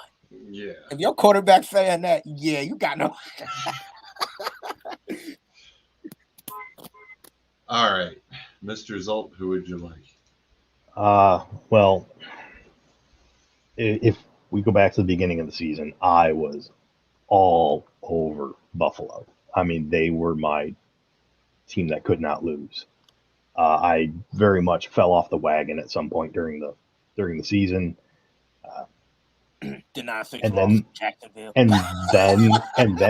the game against New England happened. And I am 100% back on board. Give me the Bills. I honestly Bills. did not think they still had that. Yeah, after seeing the way that the Chiefs when I came back in the room and I was cooking, I came back in the room and it was 0-0, and I'm going, the second quarter starting and it's 0-0. I asked Bryce, I said, what the hell happened? He's like 3 and out. I'm like, guess I didn't miss much. You can't. I agree with Clint. You can't do that against Buffalo right now. They're clicking, and when a team's clicking like this, look out. So, yeah, I'm in with Buffalo. Next up, the Crappers against the Packers. 49ers against the Packers. I'm going with the Packers. Period. Mr. Zone. Okay. I am doing this. I'm not going to explain it, but I'm doing this as a favor to you, George. 100% a favor to you. 49ers, team of destiny.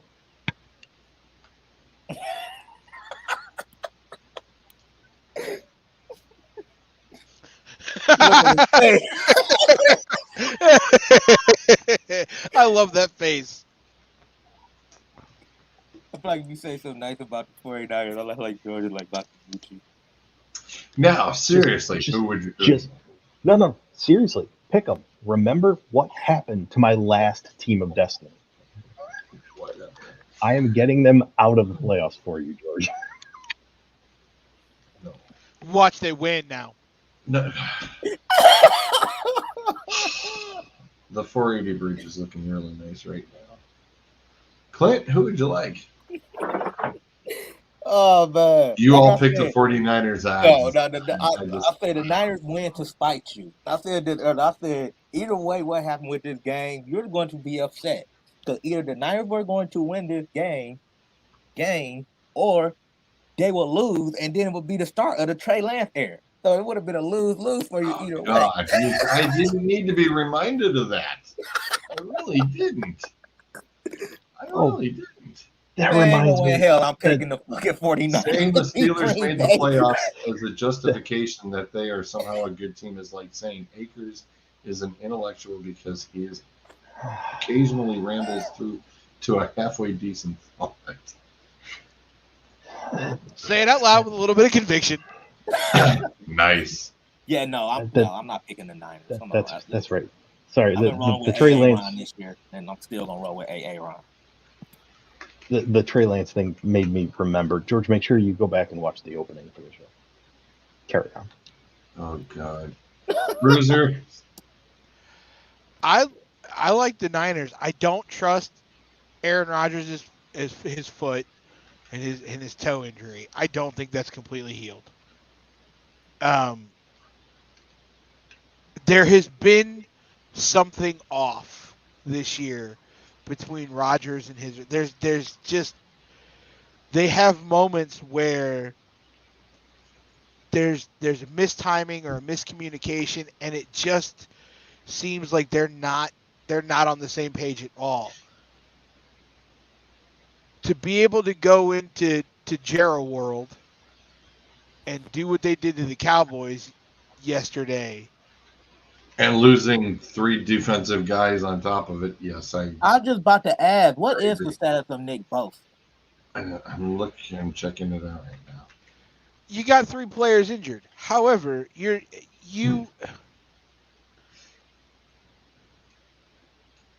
that doesn't mean that they don't have a chance against a very shoddy Green Bay defense. Just They're hot. concussion.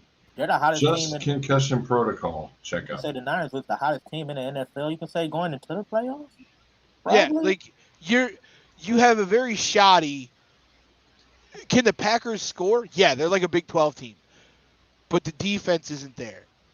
And I think that the Niners are more well-rounded on both sides of the ball. I'll take the Niners.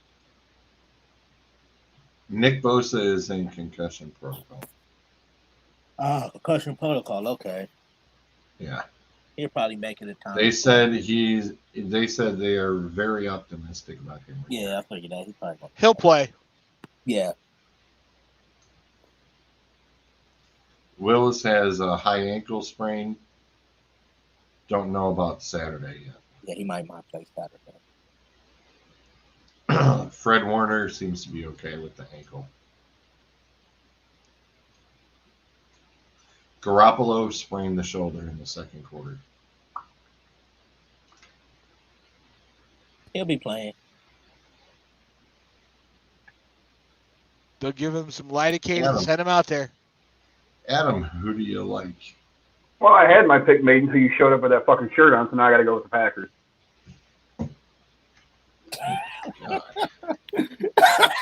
Didn't he wear the jersey last week too when they fucking won? No. No, Or no. I didn't. I had. He hasn't worn anything, and they've been winning. Now that he puts it on, they'll lose. No, he wore a Niners shirt No, or I a wore Niners the jersey, Niners jersey again. That was the week I actually picked them to win too, and they won. and they lost. No, you No, they won. lost that. They lost that week. No, George, you were wearing a Niners shirt when you picked them because I remember the whole deal about they always lose when I wear the jersey, and they won that week. Oh, that week, yeah. Actually, no, I remember that one. But the last one, I thought I wore it. And I had picked them to win on the sheet, and they lost. It was only a few weeks ago because they had to win to stay in playoff hunt. Yeah, it was just a few weeks back. When did the 49ers just hear psychologically just stuff that you be saying about them? Like, okay, got to Screw 'em. go out Yeah. there. We can't let him win.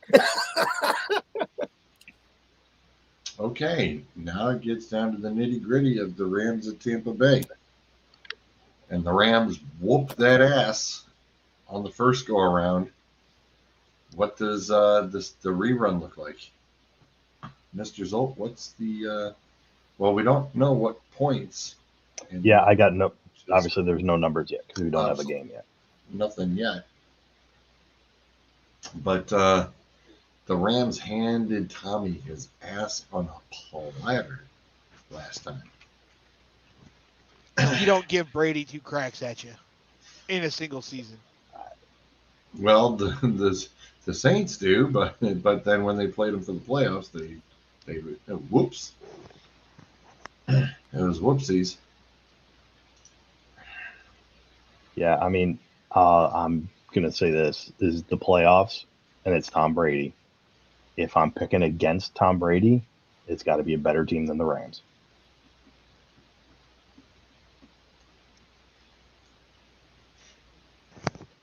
Yeah, they lost 34-24. I'm gonna say this about the I'm about to call them the Patriots. The Bucks. I mean, they're the Patriots South. Let's be honest. I watched that Philly game yesterday. Oh, and I don't know Jesus. if they were feeling themselves because that fourth quarter just went to shit. I ain't never seen a defense give up so many big plays. You wonder how Philly Tom made. Brady looks off. Like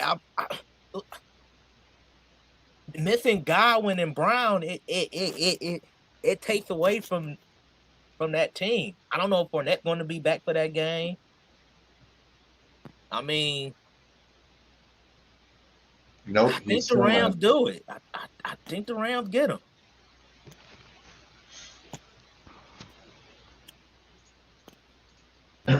Yeah, it's. And also, they're missing also three of their offensive linemen got hurt yesterday too, including their all-pro right tackle and their all-pro guard. So I was So foolish and didn't take the Rams tonight.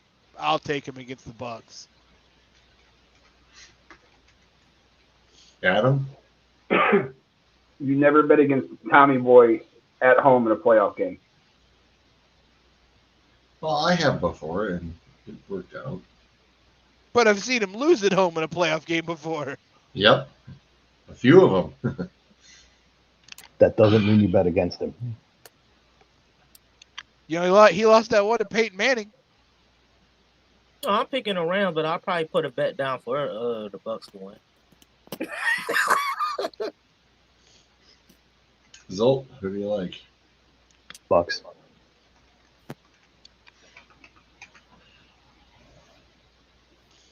Yeah, I don't know. It was against the Eagles, and it was like, what? The Eagles got almost half, and it's like, ugh. I mean, Like the even whole Bryce, football was even a Bryce chunk was play. like, "Can I play Madden on the TV? Can we play a game on the TV?" And I'm like, half tempted to just let him because the game was boring as hell. It's a dog shit game. Hey, I know we're up against it. We're getting ready to get out, but we are at a month till the Daytona 500. And just We a few are days less of that to the Super Bowl. and we are 3 weeks away from the Clash at the Coliseum, the Bud Light Clash at the Coliseum, where I am really psyched because it's going to be on national television on Fox, and you're going to get to see people who don't watch racing are going to get to see some actual short track racing on a quarter-mile track with this next gen car. And they just had the big Daytona test this week down there, and I got to see some footage from it. They were doing some draft testing, and at one point, Joey Logano and Denny Hamlin hooked up and did, Adam will know what I'm talking about, they tandem drafted. They got 10, 12 car lengths out, and Kurt Busch caught him by himself. This new car is going to be fun to watch because it's bringing back more of putting the race in the driver's hands and taking it out of the engineer's hands. I watched Denny Hamlin go into turn 3 in Daytona, and I watched that car get loose on him, and his hands have to struggle to hold on to it. So I think it's gonna be fun. If you're not, I know I'm the only like diehard NASCAR fan here, and Adam just watches occasionally. But I think some people are gonna get turned on to it, and if you get a chance, watch the 500 and watch the new car because it's going to be it's the beginning of a new era, and it's probably the end of an era and the end of a long-standing tradition because of supply chain issues and the fact that teams aren't going to have the allotted number of cars that they were supposed to have by the 500. There's a long-standing tradition that the winning car of the 500 stays at Daytona for the full year. And then when you come back for next year's Daytona, that team gets the car back. And Daytona International Speedway pays the winning team $100,000 for having the car there. Because of supply chain issues with this next gen car, they may not do this year. The winning car may not stay at the track for a full calendar year in the museum. Yeah, I'm aware of that tradition, and that would be a little surprising. But yeah, I mean, I'm sorry. You mean that the supply issues might actually have to be created back in the United States for a change, and not from outside the United States? But most of the components are made here in the United States. What they're having issues with is the chassis are all built by 3 different suppliers, and it's building the center section, the front section, and the rear section, and getting them to the teams. Like, there are legitimate logistical issues with what they have. You can take the idea for the platform of the next gen car is to be able to take that car and use it at every track. And the only thing that you have to change is they were originally going to use like a 7-inch spoiler for the 1.5 miles, and they knocked it down to a 4-inch spoiler. And they're going to do 650 horsepower. So the idea being that the only thing that you have to change is the spoiler and a couple of components on the suspension to make it into a road course car. And NASCAR had said that by the Daytona 500, all the teams should be able to have 5 cars. Well, Hendricks has 4 teams. 5 cars for 4, you're talking 20 cars. And they might have 3 per team when you get to Daytona. And if you've ever watched Daytona or you've ever watched the duels, you know that they're going to get wadded up at some point. Somebody's going to wad one up in the duels. Nobody knows what kind of damage you're going to do to them out in LA. Is it cosmetic? Is it sheet metal that can be easily replaced? Well, it's not sheet metal. It's they're doing the oh god, Xfinity uses the same bodies. The molded bodies, like they're more forgiving. You don't have to hammer. You're not replacing the whole pieces of sheet metal, but how much damage you're going to do to your cars out in LA. And then you go to Daytona for Speed Week. You got the 2 duels, and then you got the 500, and you've got practices. And you've seen people get loose in practice and wad one up at some point.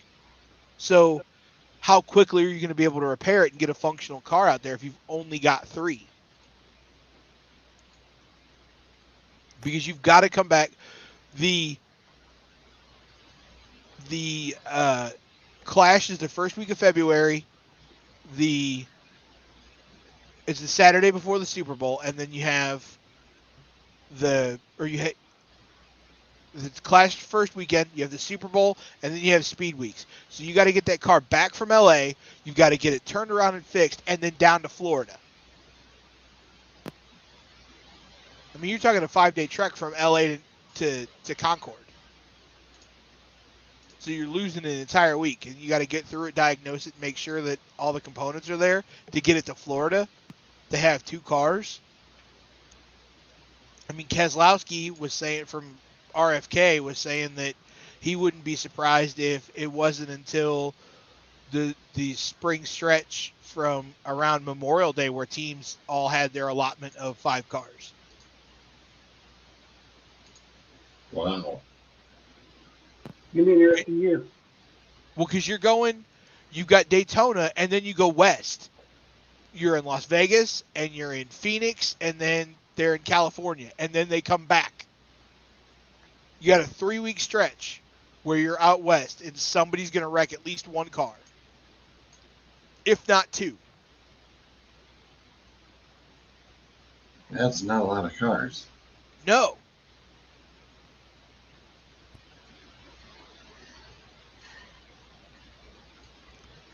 I know we're way late. We can talk more NASCAR next week. I want to throw one stat out there before we go. 10 minutes, 30 seconds to go in the third quarter. Oh, and it just might have ruined my stat. Damn it. What was your stat? I was going to say it's more like 9 minutes and 30 seconds. Okay, then I'm off. The pass I just saw from Kyler Murray means that Kyler Murray now has more passing yards than OBJ, because OBJ had more passing yards than Kyler Murray until that play I just saw. Oh my God. 40-yard bomb. A 40. Wow. That's the fantastic. And now we can close the show. I was going to say 28-0. Not pretty. But yes, we will crack into some NASCAR next week for sure. And also catch up with our hockey as well. And spoiler alert, USFL. Oh.